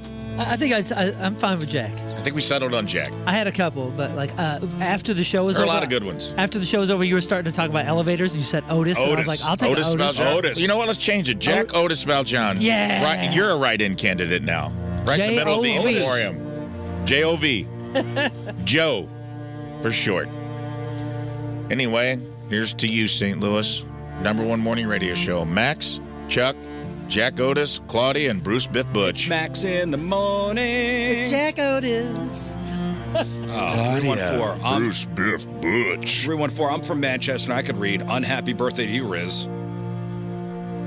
Sure. Who typed that for you, Bill? Your alderman just came over and typed that for you. Thank him later. Anyway, our names are out. Bye-bye. And speaking of names, next up, Coachella bands that were robbed. We found out yesterday that some bands were wrongly omitted from the Coachella lineup, mostly because they weren't real and Rizz made them up. But you know what? Guys, that ain't stopping us from manifesting these bands into reality and booking them for the next Rizz Fest lineup. That's why I'm here today in the E-memoriam to officially announce the headliners of 2026 Rizz Fest. Velvet Canoe, Nice. Beef Curtains, Labial Assault, and Queef Quota will be headlining the first ever Rizz Fest at Raging River Splash and Safari. Bye-bye. In the parking lot. That's right, in the parking lot of Raging Rivers Splash and Safari. Check out Queef Quota, Labial Assault, Beef Curtains, Velvet Canoe. Bye-bye. Raging rivers, a velvet canoe. Yes. It's going to be an excellent time. Yeah, there's a log flume we all want to ride. Tickets on sale now. Tickets on sale now. Promo code SQUIRT, and you get 0% off. Do you get free sunscreen there? Yeah. Australian Gold, Is that 40 it? SPF. Tight. That's cool. That's a good perk. I think it's a good deal. And finally, the man in the tiny blue shorts. Oh boy, we found out this Monday that over the weekend the scourge of Wildwood was at it again. A reckless serial killer-esque neighbor who throws his dog's dookie into other people's trash cans, known only as the man in the tiny blue shorts, is none other than Scott Danny Rizzuto. You piece of trash. Now, Yeah. I believe you discovered this post, and I'm going to have you read the post real quick before I do the rest of the E-memoriam. All right. This is posted on the Nextdoor app. Okay? Subject, disappointed. To the man in the tiny blue shorts and black hoodie. I'm absolutely speechless. Did the gentleman walking the black dog look like a lab mix? This afternoon I saw you. You were wearing very short blue athletic shorts and a black sweatshirt. Your dog did his business right on the edge of my lawn. I actually appreciated that you picked it up. And I thought, wow, what a responsible neighbor. But then you walked over to my blue trash bin, the one that was out for pickup, opened the lid, and dropped the bag right in. Sir, today's Friday.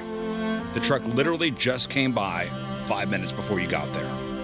That bag is now sitting at the very bottom of an empty, clean bin and is going to bake in the 85-degree Missouri humidity for an entire week. I don't care how short your shorts are or how cute your dog is, carry your duty bag back to your own house. Now my garage is going to smell like a kennel until next Friday. Consider this your only warning. Be respectful of your neighbors. And then one of the comments from Karen, typical. I've seen this guy before. He lets his dog pee on everyone's hydrangeas. Oh, my God. What a... Which is not true. Well, Karen says it is. Well, in light of this, you can always count on Team Rizz and the Rizz Nation. 3 Team Rizz members got together and they actually wrote a children's book and had it sent it over to me. And it's called The Man in the Tiny Blue Shorts, and it's a picture of you in short blue shorts and a weirdo tank top. And I'm just going to read it to the public right now. Oh, this is a book? This is a little book. They were talking about printing it off for charity or something like that. And I'll be honest with you, we're going to run it up the flagpole. I don't know if Hubbard's What lawyers, charity? I don't know. They were talking about doing something with Jeff, maybe doing something for charity, donating the money. And I love the idea. I love the spirit of it. I'll be honest with you. I don't know if Hubbard's lawyers and Promo Matthew's going to let that happen, but I can read it on the air because I want to honor their work. The Man in the Tiny Blue Shorts. This is the children's book, Man in the Tiny Blue Shorts. It's a nice little picture of you with 2 cardinals on your shoulders. Written from the many stories told by our fearless leader, our queen, our man in the tiny blue shorts, this book is dedicated to our beloved Jeff Burton, authored by Michael, Joe, and edited by Samantha, all Team Rizz members. I was the man in the tiny blue shorts, said Rizz. That's me. I bet you're wondering how I got here to be the man in the tiny blue shorts. To understand, let's go back to the beginning. My name is Rizz, the Queen of Queens, New York, a dreamer, a DJ, a bit of a dork. With the car that clanked and coughed in the night and a girl way too pretty, but still said all right, I set out for St. Louis. We traded our pinstripes for the sea of red. I hope being the Queen of Queens will give me street cred. You have blue hair in this photo, by the way. Beautiful picture of you in blue hair when you moved here. We settled down where the grass grows green, built us a life we hadn't quite seen, a family, a job, a voice on the air. Talking of flavors, arbiter of taste with style and flair. Now there's a picture of you in traffic giving someone the finger. I was grumpy, all prickly and blue. No more spiky blue hair, but still bad attitude. No dogs, I said. I barely like people, no way. I'm staying inside, not going out today. Well, funny how life has a mind of its own, how now dogs fill my house and my heart, it has grown. I still like my bed, that part is still true. But I love these two pups much more than I knew. My son joined me once on the studio show. Tall, strong, and fast, he put on quite a show. He laughed and he wrestled and kicked my ass in. Well, St. Louis thought, wow, if he only had shins. There's a picture of Sam choking you from behind. Oh, nice. Which I love. Then one quiet day while walking the street with the girl and the dogs in the sunshine and heat, there's a picture of you and your daughter and the dogs. One pup made a duty right there on the ground, and we both knew at once trouble was found. It's not really right, said the girl with a glance, but I am the queen, so I'm taking a chance. I bagged up the mess and I thought I'd be slick and dropped it in a blue trash can, both quiet and quick. But not quick enough, but just as I did, oh, what did I see? The neighbor pulled up, staring right back at me. Girl, we must hurry, I said with a flurry. We left, and I left her behind, all alone in a scurry. And then there's a picture of you running while your daughter takes the heat for this. Later that day, as I lay in my bed while spaghetti nearby and worry instead, and there's a picture of you eating spaghetti in bed with it all over your chest. It's hilarious. I opened my phone, and what did I find? The neighborhood app. Someone speaking their mind. Disgusted, it read in big bold font about someone's trash stunt gone horribly wrong. The man in the tiny blue shorts, it said. I giggled with relief. At least it's not the man with no shins or the man who smells like roast beef. The next morning I told every part on the air with honesty, humor, and really no care. And then there's horrible pictures of the four of us. Except for Lauren, of course. She looks great. The rest of us look like monsters. We look very special needs, I'm not going to lie to you. I threw out all my favorite old jorts. I am and always have been the man in the tiny blue shorts. The end, and it just has a question mark and a picture of you parasailing. Yeah. And this is a book called The Man, and then the back of the book is you from behind in the tiny blue shorts with your little no ass sticking out. Well, thank you. So congratulations to you guys. Thanks for writing that book. It was nice, right? Soon to be a bestseller. Soon to be a bestseller. I loved it. Appreciate you guys going to the effort of getting together, coming up with all the photos and writing it. I wanted to honor it in the E-memoriam. I don't know if it's going to go past this due to legal reasons, but you know what? If nothing else, we appreciate the effort. R.I.P. to the man in the tiny blue shorts, and now on to the real R.I.P.s. The only one I really have is Afrika Bambaataa, which Moon just did in the last celebrity section, who was a ambassador of rap, very polarizing figure, but nonetheless, he passed away this week, and that concludes real R.I.P.s, and thus and thereby concludes this week's E-memoriam. All right, thank you, Rafe Williams. E-memoriam in the books. All right, it's been a couple weeks, and after the break, it's your Friday Fail Stories, and we got a ton of them. A lot of great Friday Fail Stories. They've been backing up. Yeah, the manager of an alcohol-free bar gets a DUI. We haven't been able to get to them, but the world has not failed any less. All right, time for your Friday Fail Stories. All right, so all these people, they thought they had the perfect plan, but somewhere along the line, that perfect plan went completely sideways, and it became an Uber. An ultra, dare I say it? Don't you dare. I'm going to say it. It became a mega. Here we go.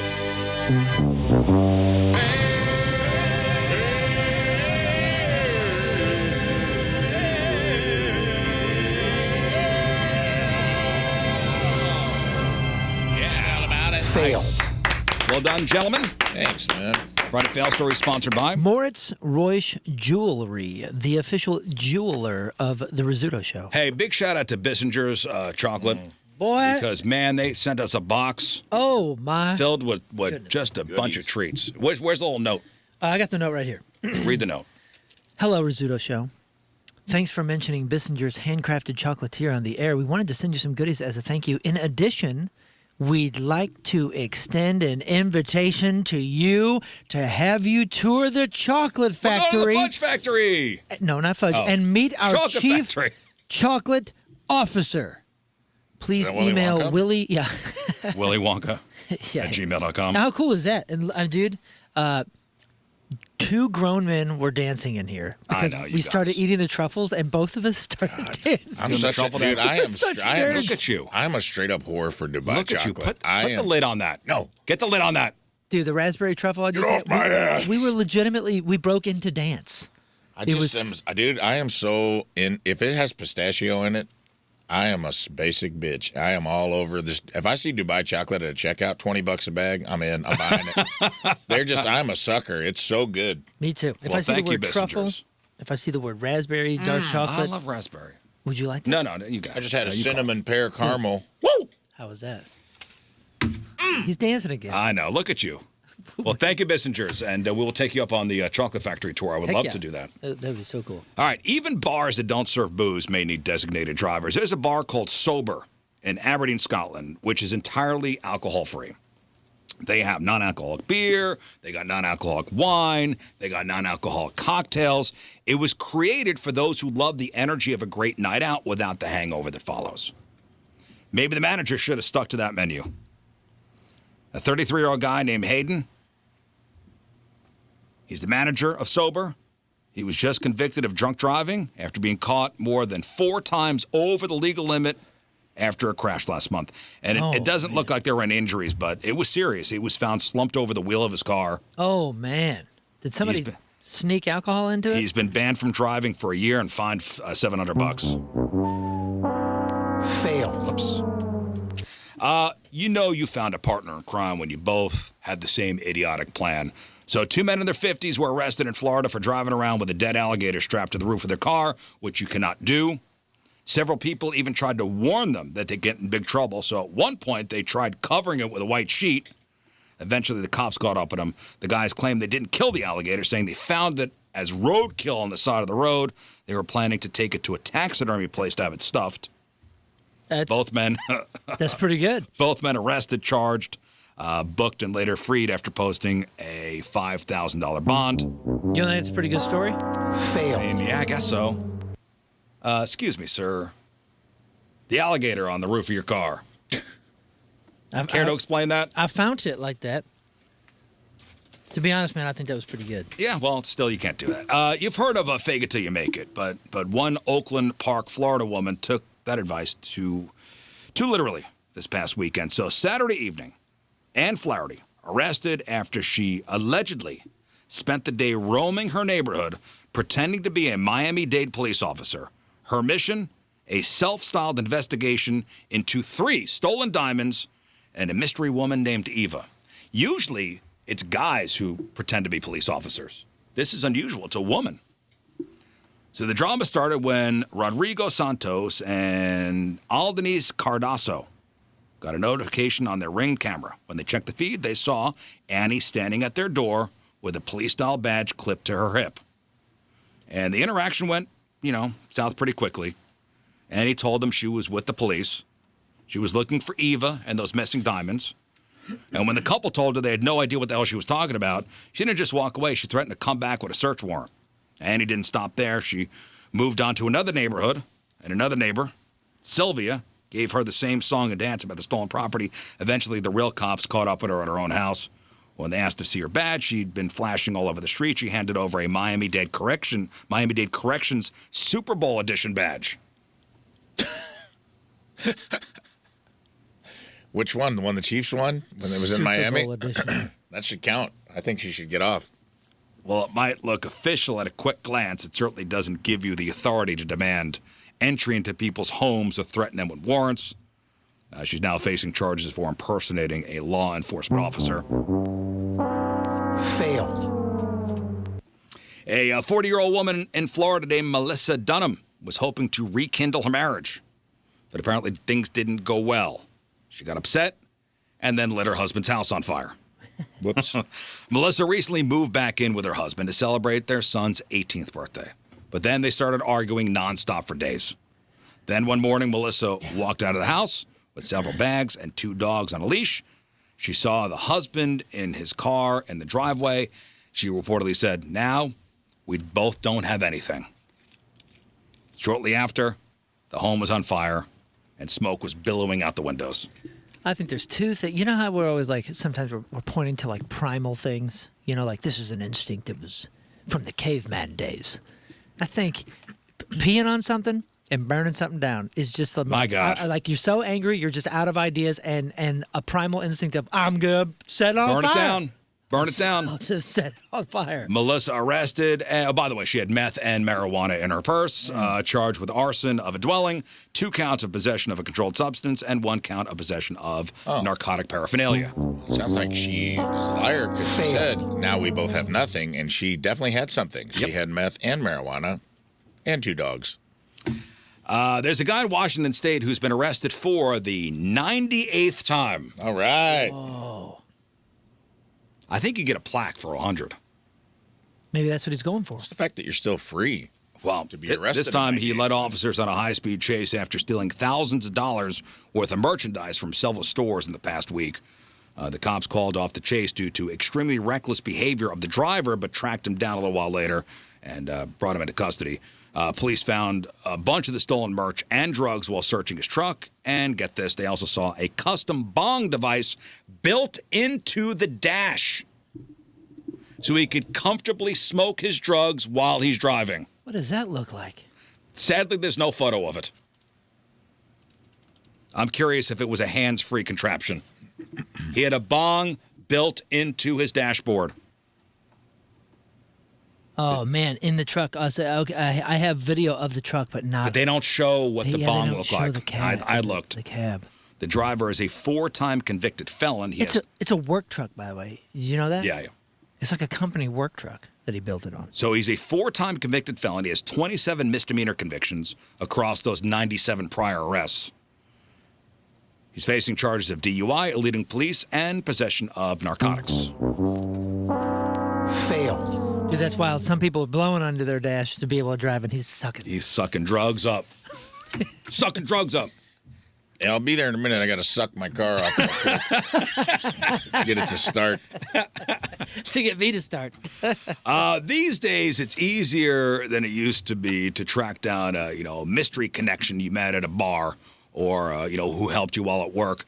But it's also easy to find trouble. So a woman in Alabama posted a TikTok about being on the hunt for a man named Mike, who her friend had fun with while out dancing. Stop it. That was too obvious. Low-hanging fruit. You said it, on the hunt for Mike. I know. Don't set that up. I know. If you don't want me to bring it home. I wanted to bring it back after I put it out there. Right. So the friend didn't get Mike's info, but she felt like he could have been her soulmate. So the TikToker shared a video of Mike and added that the only other thing they knew about him was his friends kept chirping at him. Mike, Mike, Mike. Similar to the birds in Finding Nemo. Well, it's unclear if Mike saw it, but Laura did. Laura is Mike's wife. Oh. In the comments, she said, "Hi, I'm Michael's wife. He's busy explaining this to our 2 children right now." Someone asked if she was sure, and she said, "Oh, that's him. The guy I said forever to 10 years ago."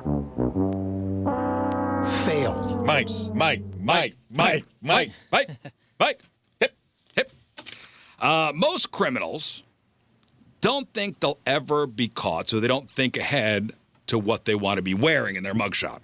A guy in Florida named Farron Fullerton, that real name, Farron Fullerton, was arrested a couple weeks ago. He was trespassing at a hotel because he wouldn't leave after his checkout time.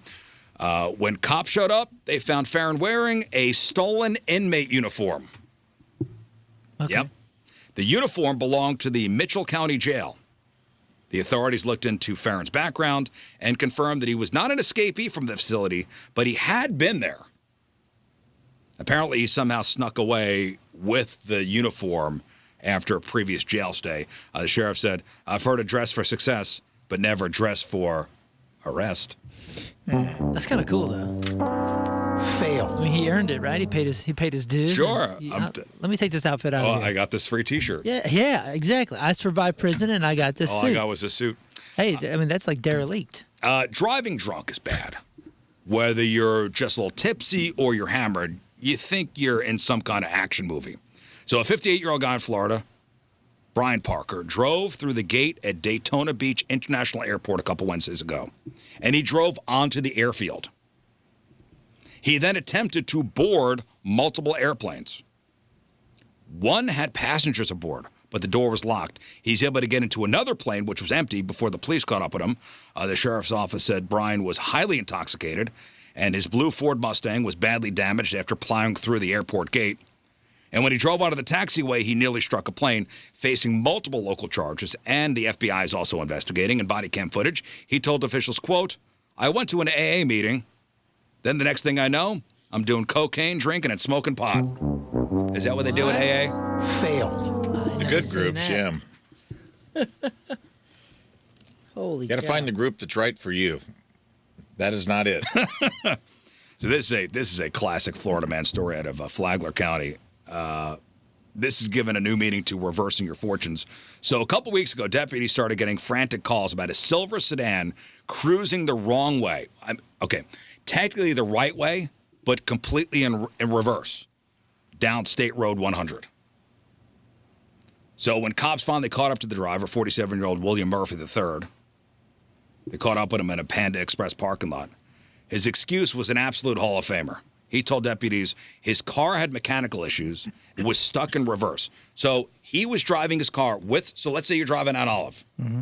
You're driving west. And there's a guy also driving west, but completely reversed.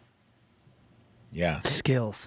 So he's driving in reverse, going your way. I'm going to try to keep up just so I can watch what happens. You can't do that.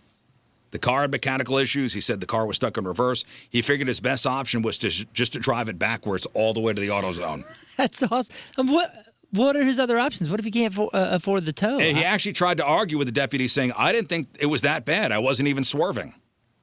Honestly, man, I would try this if it was short enough. I wouldn't go on the highway, but I would try. I would try to get this. If you don't put it in drive, is it a DUI? Is he even driving? Are you even driving? It's an RUI. Well, he wasn't drunk. Okay, this is just an R. This is no big deal then. Well, you're going to pull me over for reversing? I think not. You can't do that. Tell me why. I got plates on both sides for a good reason.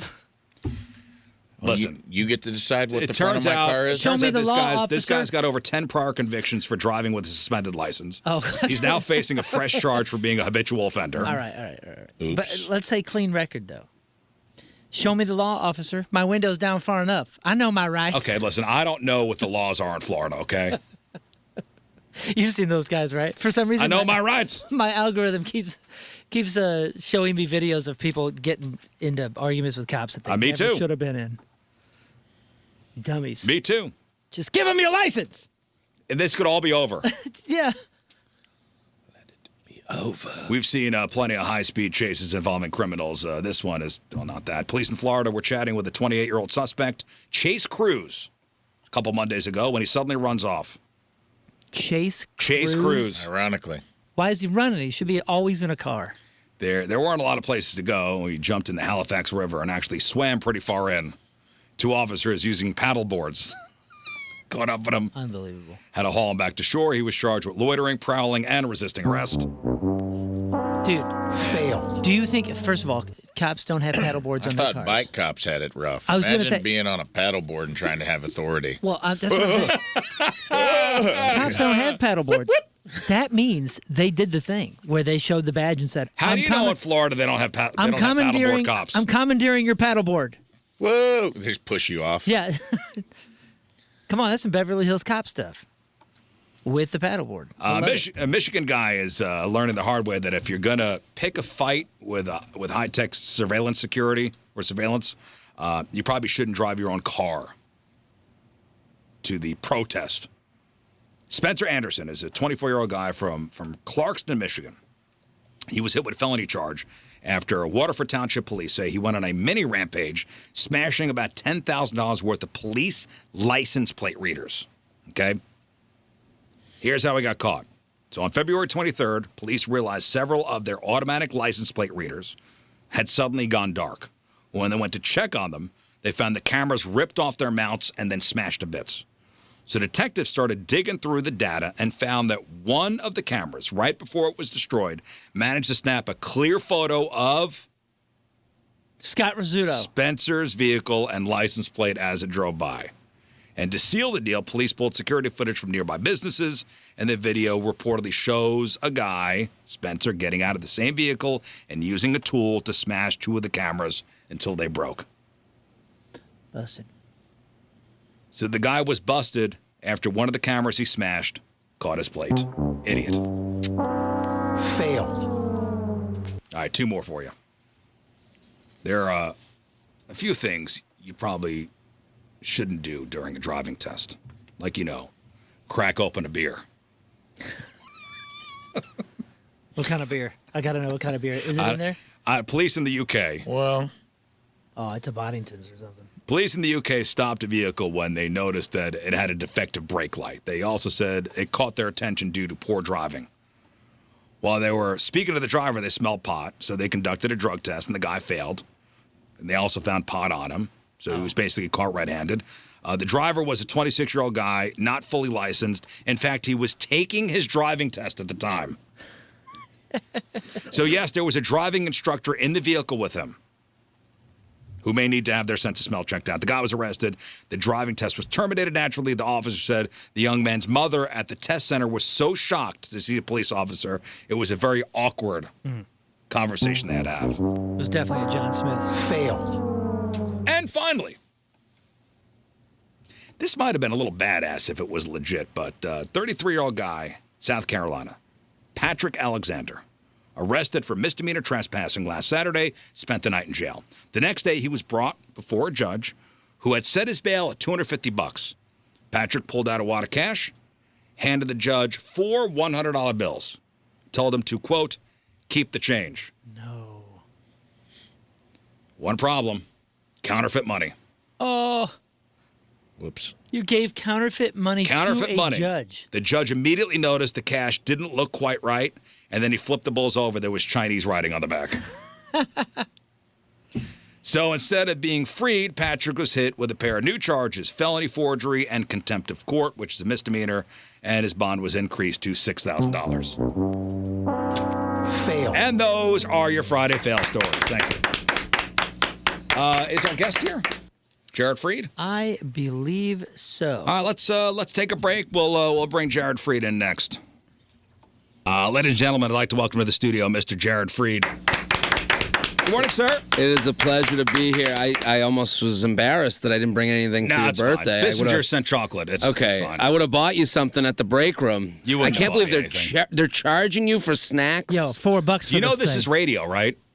What do you mean? This is radio. It's tough times. Yeah, well, no, listen, you guys could start a podcast. They're competing with you going and doing it from your house. I'd be giving you a cup of coffee at the very least. They're charging you for snacks. There's a CVS in your break room. The terrible coffee. Do people free. who the coffee's free? The terrible coffee's free. Yeah, it was made For yesterday. now. It said Thursday, 8:30 a.m. is the last time this was made. That's like a lack of shame. The coffee is free for now. That was last Thursday. What a spread, though, huh? You want Doritos?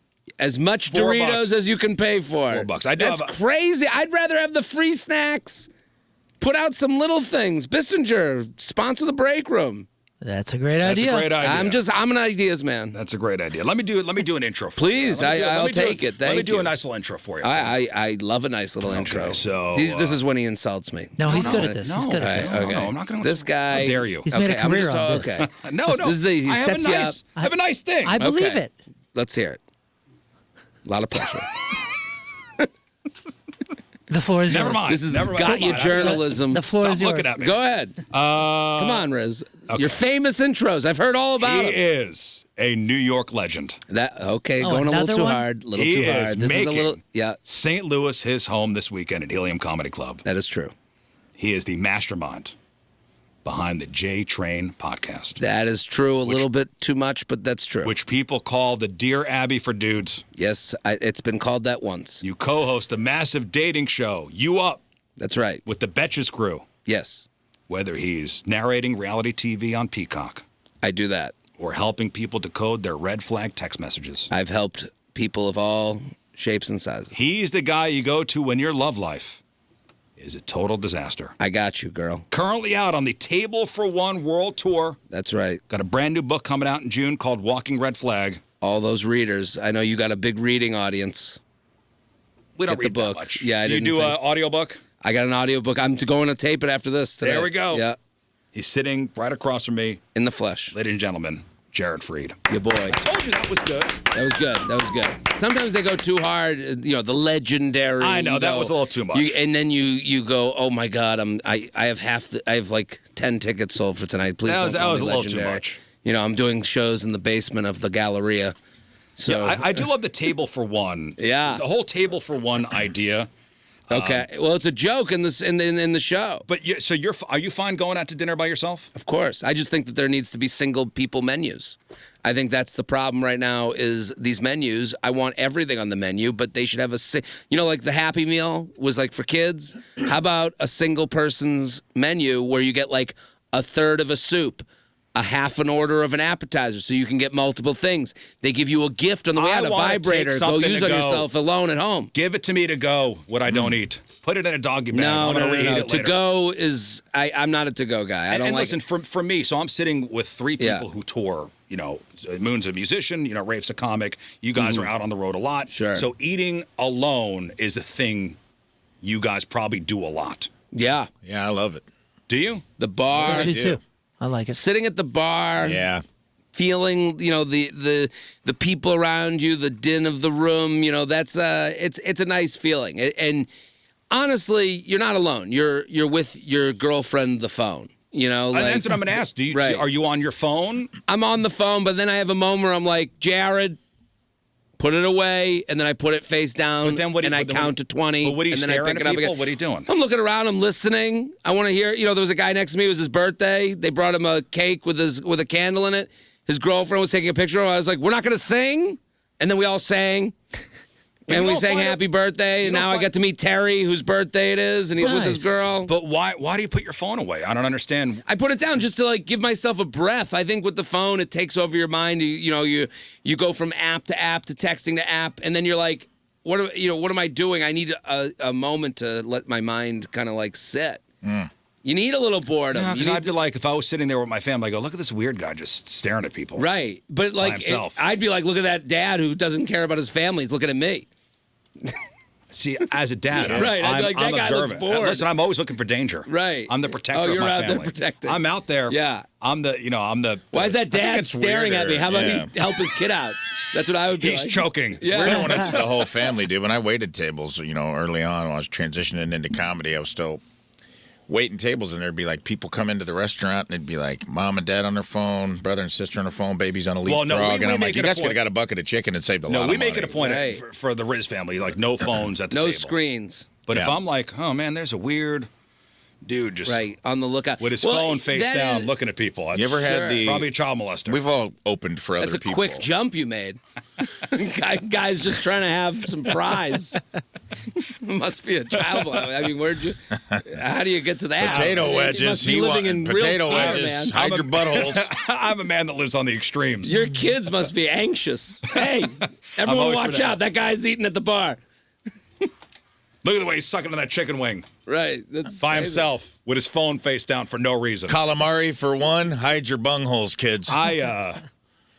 If I'm out to dinner by myself or out, at lunch, I'm staring at my phone. You're on your phone. That's your binky. There's a lot of things that we think we're very brave now that you might not be as brave if the phone didn't exist. You might not go to the restaurant that you found online. You might not, travel. You might be more confined to a smaller space if it wasn't for the phone, You said that dating is a weirdly lonely pursuit. Yes. Again, the phone. You're on the phone. You're looking at profiles alone. You're making judgments alone. It's not social. Sometimes you'll send a screenshot to a group of friends, but for the majority, you're just on there alone. And then in the beginning, you're going on dates with people that are, again, the phone has made it safer to go out with someone that you never would have gone out with before because they wouldn't have crossed your path if it wasn't for being on a dating app. And then you go and date, and I call them Main Street dates versus alleyway dates. a lot of people, the first few dates are with someone they don't really tell people. You know, you go on that first date, and if you tell all your friends, they'd be like, well, you've gotten ahead of yourself. You know, oh, I had a great time. It was this great person. So you keep them in the alleyway. And that's why people generally get ghosted, because there's no one there to, like, embarrass the person that ghosted. Hey, what happened to my friend that you went out with? Oh, we hooked up and I never spoke to them again. You'd be like, what? What are you, a monster? So there's, like, a lot of people are afraid to move things from the alleys to the main street. The main street is like, hey, I'm out with my friends. Come meet up. Yeah. You know, and that's how you know if someone's for real or not. How... You know, whether they're going to show up. I've never done the online dating thing before. It just, to me, it's scary. Maybe you're scared of guys eating alone at the bar. So I'm scared of I don't leave my house. Rizz is a fearful guy. I'm very fearful. I got it locked down. You're an hour away from being Howard Stern doing the show from his bunker. Armed to the teeth. Yeah. Also, his mentor. So if you build like an online persona, and then you're talking to a chick, you've built this online persona, and now you take it out to the real world. I just think it's a scary. We had a story not too long ago about a guy who he said he was a certain height. Yeah, but he's not. He said he was 5'9", and he wears elevator shoes. Okay. He was height maxing. He was height maxing. I've heard this maxing thing. Yeah, this is the new. And he's afraid that he can never take his shoes off now. Right. Yeah, you've kind of backed yourself into a corner. Which, by the way, this is all connecting because shortly after that, he bought elevator shoes. I did, because that have a 2-inch. Really? Yeah. How did it feel? What's it like up there? Yeah, it must be when different. I put these shoes on, I'm 5'9". How's the weather? Because we're all Really? sub that. People have been treating me differently. Do you feel that? Yeah. Hey, not only, but I just made this connection. Yesterday, we discussed if we could choose a different name, what name would we choose? And what does this guy say? He wants to be called Max. Max. So he's maxing with his elevator shoes. Why I'm Max? not wearing them now. Maxwell or Max? I don't know. I just think it's a cool name. Max. Max, take it to the max. A lot of fun.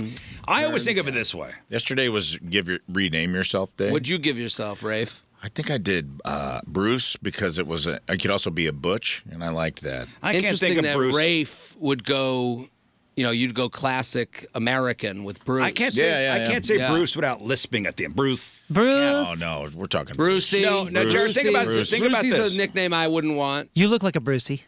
Brucey. Yeah, I can see Listen to Brucey. cousin Juicy Brucey. Somebody suggested Biff Malibu for him, That's Biff a good one. Malibu. And I like that works. which is either That's the thing that with Biff Malibu, the problem is how'd you get that name? Well, I chose it for myself. It's like, okay, Right. that kind of ruins. Well, Jared, I've always said No, it this. has to be like- organic. Like it's a parallel universe where that's just your name. Yeah, So Biff Malibu. it's bottom of the ninth. Okay. Okay.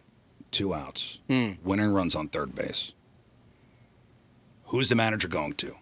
Grab a bat, Thatcher. No. No. Grab Well, a bat, Biff- Thatcher, and give it to Max because he's going to get the winning run in. Well, I'm going to Biff Malibu Yeah. in that scenario. This guy's always talking I'm not baseball, going and he was Max. riding the bench in Little League. And But Biff's specialty baseball is has just been- There you go. I leaning rode in the and I rode taking the one bench in off. high school. Biff just takes one off the helmet. He just leans in. We need a base runner. Take the base. Well, you bring up the height maxing thing. Men lie about their height because they think their personality will just get me in the door. Moon's wife is taller than him. Right. I mean, the height thing is like kind of like the thing that gets used to like, poke at a guy's ego. But like guys are only lying about their height because they think, well, once they meet me, the height won't matter. So that's why that guy with the shoes, like, I lied and we all laugh about it. Like it's the, I think a lot of like, I did this thing with the dating icks. People get the ick. Oh, I get the ick. And it's like, well, the fun part about the ick is one woman's ick is another woman's husband. Right, like true, that's true. That's the fun part about it. Like the minute someone's like, well, I don't like someone who's mean to the waitstaff. Well, that's not an ick. That's just a turnoff. That's someone no one would want. I love the idea of the book, by the way, the Walking Red Flags book. The book. That's right. Dating advice. So it covers everything from gym selfies to weird cryptic texts. Everything. So it's just so is this a book for guys or for girls? I think the book, it's a dating advice book. You can pre-order now. I really want to make the New York Times bestseller list. So if you guys are out there and you want a dating book that's funny, order it for me because I told my dad, I was like, there's a chance I make the New York Times bestseller. And he scoffed louder than I've ever heard him scoff. I thought he was going to die. How many boxes of your own book are you willing to buy? I've bought 100 already. There we go. It's And my man. I'm already bought in. He's in. That's the game, though. The book takes you from getting dumped to getting dumped again, because that's all I know. I only know, I'm not going to talk about something I don't know. So, like, you're dumped. What do? I want to join the apps. I want to, like, put myself out there. I'm ready to date again. And I think for men, the book is, like, kind of a man turning on his own. Like, I think it's called Walking Red Flag because it's, you know, generally women will enjoy it because you're going to get inside the mind of a man that you're dealing with. We could look past a lot of things as a guy. Right. Like, Well, it's pretty simple, you know, for men. Like, the answers are all pretty simple, and it's diet and exercise. Like, and no one wants to hear that. There's a lot of dating podcasts and dating, you know, TikTokers out there that will give you rules. There's no rules. Like, it's all pretty simple. Well, what's your take on gym selfies? It's fine. Who cares? Is that a red flag? No, it's whatever. Did they take a gym selfie and then answer the prompts on Hinge and have like a thoughtful answer? You know, like, again, like I'm incapable of giving you the hot take, you know, algorithm-friendly answer that you're looking for. That everyone who takes a gym selfie is a loser who doesn't deserve love. Like, I could say that. Right. I wouldn't mean it because I've taken a selfie and I've sent it to a girl. And that girl and I both went in all directions. We hooked up. We broke up. She never talked to me again. She kept talking to me again. Like, that's the thing. Like, a lot of the book is to kind of like calm all all the screaming down. And like, I think for men, you know, the book is going to let you, feel seen and heard, and let let people know that, like, it's not, you know, a lot of men are kind of considered in dating either master manipulators or unaware idiots. There's no in between. Every woman is like, well, he must have manipulated me. And you're like, well, he's both manipulated you. Also, he has no emotional intelligence. So how is both true? They're not true. Yeah, he's a genius and an idiot. Somehow. Right. How is that possible? He doesn't know to text me back, but he knew enough to string me along to hook up and tell me he wants a relationship and then not want a relationship. Yeah. How are both things true? So this book is about letting you know that all people have feelings in this, that all people are like, you know, when you see a profile, you do have a feeling, you do have a thought. And I'm just telling people, like, hey, if someone likes your picture on a dating app, that's not as great as them writing back to your prompt and saying, oh, I love that restaurant too. And that's like advice your parents would give you. You also mentioned that married friends give kind advice that is not helpful. Married friends are either kind or self-involved. You know, so it's either married friends will tell you their story and think their story relates to every story that's ever been told. Not true. They'll be like, well, I met in high school. You should try meeting someone in high school. And you're like, no, that's crazy. I can't. My 20-year reunion 35. is this year. Right. Like, it's over for me there. That ship has sailed. Oh, so you want me to go back to high school? Thanks for the advice. Or your friends are going to be as nice as with you as they can. Like, I had a woman, I did this thing where I was like, send me a picture of the receipt that you pre-ordered the book, and I'll send you a cameo thanking you. And, like, buy it for a friend, and I'll write back, I'll make a video for your friend. And this person just wrote me, this just happened, that her friend is such a saint and fixes up people that she doesn't like from dating apps. She'll go on dates with people from dating apps and then fix them up with someone after she decides she doesn't like them anymore. So she's acting like a middleman? She's like this broker She's of the some matchmaker. sort. Right, and I'm like, but she's still single. And her friend is like, we need to get her a matchmaker for doing all this matchmaking. And I'm like, no, you need to tell your friend she's being a jerk. She's telling these people that she thinks she's, I don't want to date them, but you can have my trash. Well, it's your financial advisor's going through bankruptcy. Right. And yet you're still going to him. And it's like, she needs to be more concentrating on herself. Yes. Like, why is she fixing anyone up? Maybe that's this her is kink. this is singles tennis. Yeah, you should invest in this stock. be Did your you kink. invest in the stock? Absolutely not. No, I'm not dumb. There's got to be a matchmaker kink out there. We've explored so many on this show. That's got to be a thing. I mean, if that's the case, all Jewish women have a matchmaking kink. They all love trying to fix me up. But I just think it's like, it's one of those things where it's like, that friend is like, she's so nice, karma has to come back at her. No. You have to tell your friend she's being delusional. She's wasting her time matching up other people when she obviously wants to find a relationship. I've seen videos with you and your parents on social media. And are your parents always trying to hook you up? No, not anymore. I have a girlfriend now. Oh, so, Hey, yeah, clap, thank clap, you. clap, Thank clap, you. clap. Thank you. Alert the studio audience. Uh-huh. No, my parents were never. They were never like, When we you gonna- need you to when find you a gonna girl. settle down? No. They were more concentrating on my weight and how much weight I had to When are you lose. gonna get healthy? If you didn't look like that, you'd be better off. That would be that would be Thanks, there. Ma. Yeah, thank you. That's the dating help I need. No, my parents are like, they're so in their own thing that they would like it, but they never push relationship. I think When am I going to have grandkids? Yeah, they're doing that to my brother now. My brother's married, and now that he's married, they're like, okay, that has kind of, like we were together. My mom goes, I was telling your dad, we passed these little babies. We were like, I go, Dad, steal that baby. Take it. Like, that's how much they want a grandkid. They're looking to steal other people's They're looking to kidnap kids. Yeah. All right, so let's get to Jared Freed's in the studio. See him at Helium Comedy Club this weekend. All right, we got a couple emails from great. listeners who may need some advice on relationships. Let's do if it. you would. I found one that's good. Now, this is sponsored by 123 Mortgage. Reach out to Kevin to make your mortgage a win. Mortgages 123mortgage.com. and single people. That's right. Check this out. Hello, Rizz Show crew, including And Jared. Okay, I'll take it. I'm in the crew. Sorry for the long email. I got a real problem. My wife and I have been married 12 years, together 15. Okay, got the math? 12 years, been together 15. We're in our early 40s, both healthy. Certainly not in the best shape of our lives, but we held up okay. We got 2 great kids. We both have good paying jobs. We have very little debt. On paper, life looks so very good. In practice, something has gone very wrong. From the beginning, we burned hot as a couple. Passion was never an issue. The last few years, that's completely changed. My wife and I haven't had fun time in 3 months, and average about 5 to 6 times per year for the last few years. I know because I've started tracking for my sanity, and I feel like crap that that's necessary. I understand it isn't feasible to maintain 3 to 4 times a week as you get older, but I just can't ignore the fact that it's just not even a phase. It's been years, if we have sex. Odds are she probably had a couple, 2, 3 too many drinks and doesn't even remember it. 0 passion, 0 interest. She also has 0 interest in acknowledging or solving this. I cannot help but think she has to be cheating. There is no other explanation that makes sense to me. Every 6 months or so, I get bombarded with some new crisis from her. You're not doing enough around the house.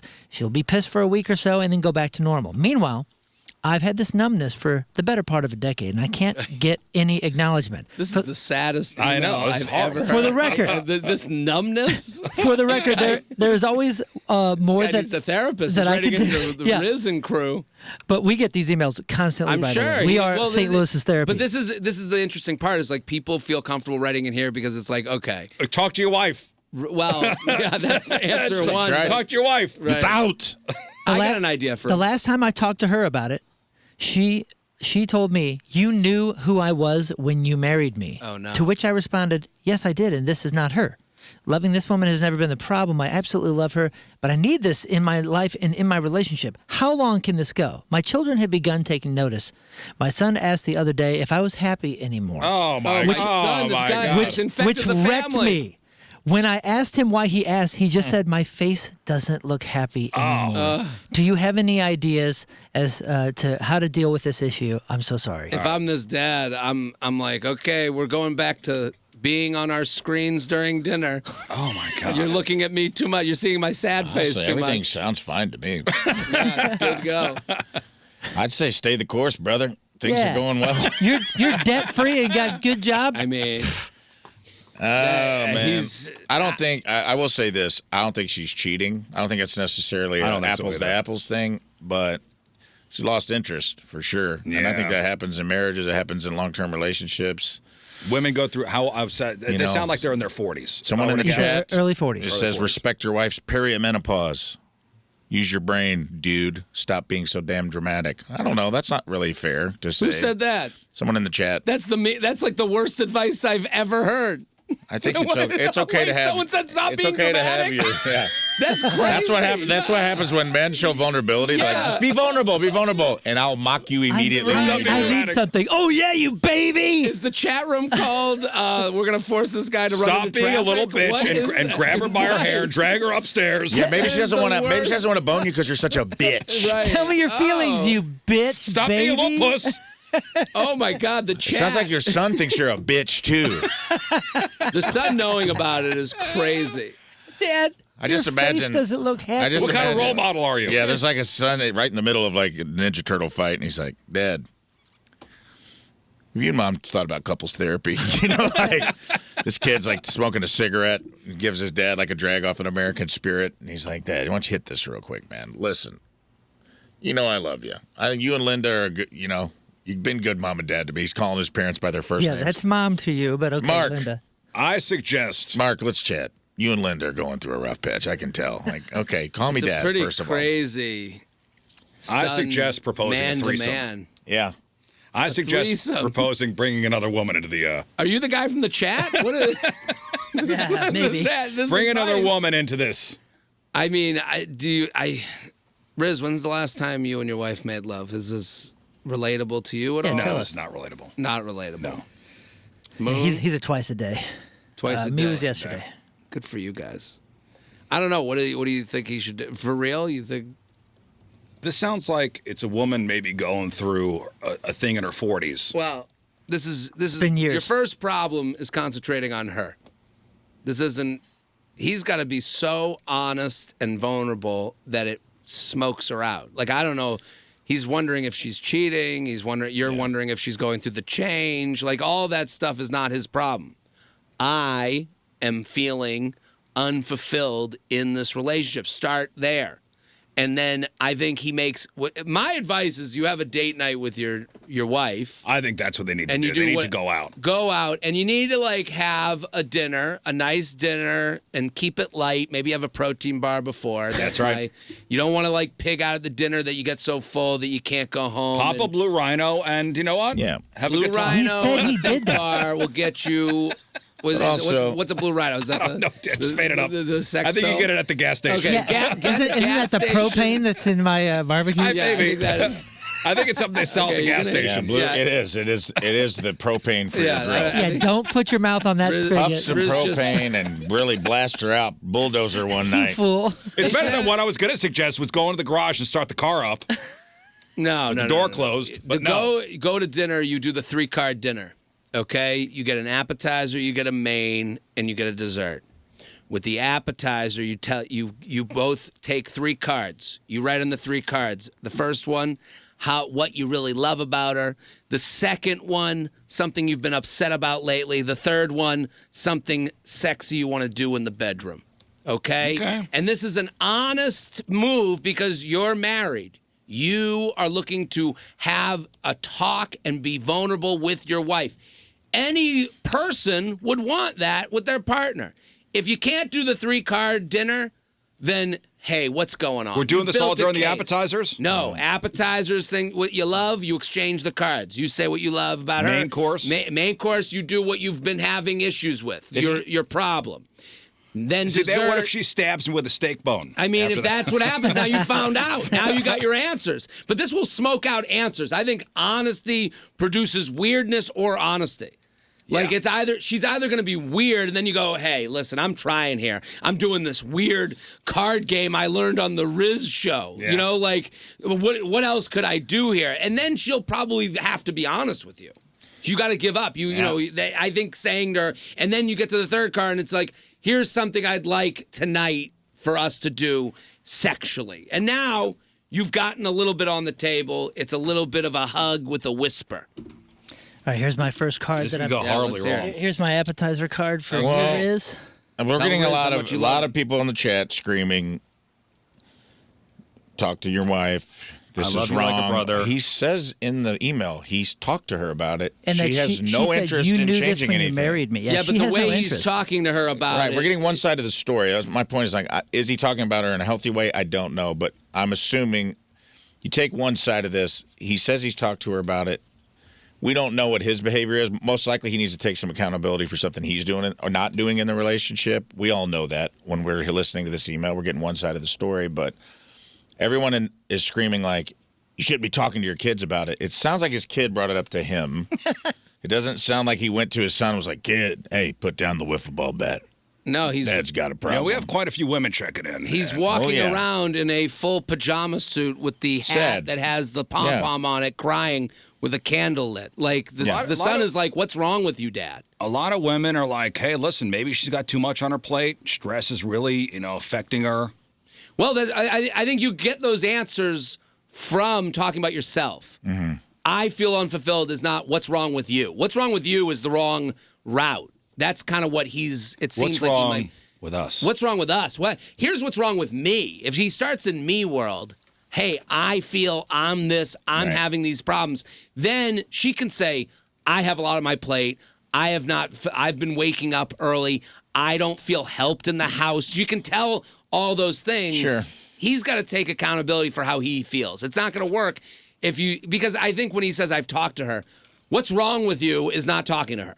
Right. Right. That's You're not throwing it all at her. Right. You go, what's wrong with you? Why aren't you having? You're not taking any accountability. Having sex with me because you are not attracted to me. Like it only goes in a bad direction. I like the 3-card idea, and I have my 3 cards for my meal with Rizz. Here, Okay. Rizz, would you like to read it? I can't wait to hear what you want to do sexually with Rizz. Here's my number 1. I love you like a brother, and you look great in that color. Okay, that's okay. nice. See, that was Black is slimming. That's a good one, right?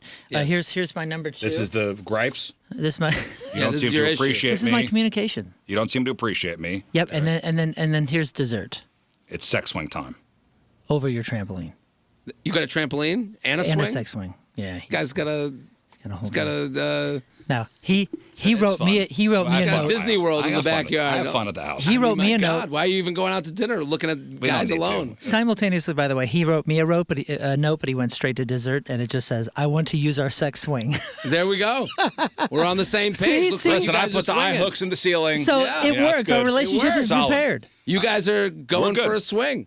All right, listen, Jared Freed, see him at the Helium Comedy Club this weekend, and it's the Table for One World Tour. What else we got to plug? We got the J Train. Listen, if you want to get the book is funny. Walking Red Flag, you can get it on Amazon. You can go just order it right now. It'll be there June 9th. Make this man a New York Times bestseller. Yeah, we got to ruin my dad's life with my Let's ruin his dad's life. And I got a special coming out on Netflix later in the year. So it's gonna be big. It's called the Family Plan, and it's all about going to the beach with my parents. It's gonna be. But awesome. I got the shows here. I'm doing the shows. It's all about going to dinner with my parents. So Helium Comedy Club tonight, tomorrow.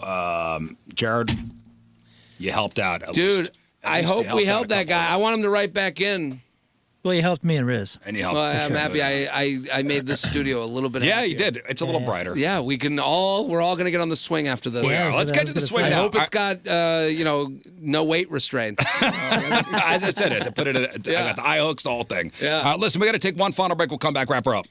All right, if you missed anything on the program, make sure you check out the clip of the day brought to you by Michael's Flooring. Also, the podcast brought to you by Dobbs Tire and Auto Centers, and the podcast is titled... Well, it all came from something Rizz said today where he said, essentially, only Uggos are criminals. Yes. And Rizz's opinion only. I'm going to stand behind that. All right, Moon, what else? May 2nd, Can You Feel the Punk Tonight? Go to canyoufeelthepunktonight.com. We got a couple shows. The matinee show at 3 p.m., the higher energy and a little bit louder show at 8 p.m. There's a VIP in between. It's all at the pageant. We're going to probably do, if we can, like a little bit of pre-party and have some of the princesses over at Pinup Bowl. God, my definition of pre-party is so much different than yours. Well, this is a family. It's a family show. It's an all ages thing. Hey, I am planning something for a big, not so all ages. I know. When I pre-party, though, for late summer. Well, sometimes princesses are there. Or they appear. Are you considering yourself a princess? Yes. All right. I'm a pretty princess. Yeah, check that out. Hey, also, if you're in the Denver area, I know we have a whole bunch of Colorado Rizz Show enthusiasts. Goldfinger's playing with MXPX and Zebrahead on Saturday, and it is going to be huge. Zebrahead? It might be sold out already. Yeah, we play with Zebrahead all the time. Oh, man, I haven't heard from Zebrahead in a long time. They're still putting out new music. They're as good as they have ever been. Like such a solid They still band. do that song "Get 'Em Out of Here." They do all the hits. Dude. All the hits, and, huh? And he is still shredding these Eddie Van Halen guitars. Like that band is so fun. But MXPX is headlining, Goldfinger's co-headlining, and it is gonna be massive. All right, in Denver this weekend. Go out to Denver, Rafe. Denver. I got nothing going on in Denver, but I will tell you this: go see my boy Ryan Beck at the Westport Funny Bone. He's a funny dude. He was here yesterday. Go check him out if you're looking for something to do this weekend. And when we return Monday morning, one of us, not the guy with his name on the door, will be an official Hall of Famer, and that's pretty cool. How do you know I'm not in a Hall of Fame somewhere? Because you're They not just even don't on, brag you're about not it. even on your Wikipedia page. I could be a Hall of Fame for something else. He was on the hall of a broadcast school he didn't even go to. Yeah, I was on the Hall of Fame of Broadcast Center, which I didn't even go there. Broadcast Center. Broadcast Center. That used to be right down the road. What's that mean? Is it like Nelly's Institute for Broadcasting? Dude, it was like Down a on the thing. landing? It was like a thing, and they had a picture of him as if he went there. in the hallway. You got an honorary. Dude. That's even. I think they All shut right, down. I stand corrected. There will be 2 Hall of Fame members on this show. I think there are no more. They shut down shortly after that. I'm not a Hall of Famer for anything. You're right. You're right, Rafe. And congratulations, Learn. Have fun this weekend. Yeah, that's so cool. And great. It's King Scott, actually. He's going to be in the Hall of Fame of Shelbina when he gets back on Monday. That's already happened, I'm sure. Have a great weekend, everybody. We leave you with a selection from our Teamers Member of the Day brought to you by Hot Shots. From O'Fallon, Missouri, Michael Nixon is our Teamer yes, of the Day. Michael. And Michael wants to hear something from Papa Roach. Here you go. We'll see you on Monday. Bye. Energy Papa up. Roach.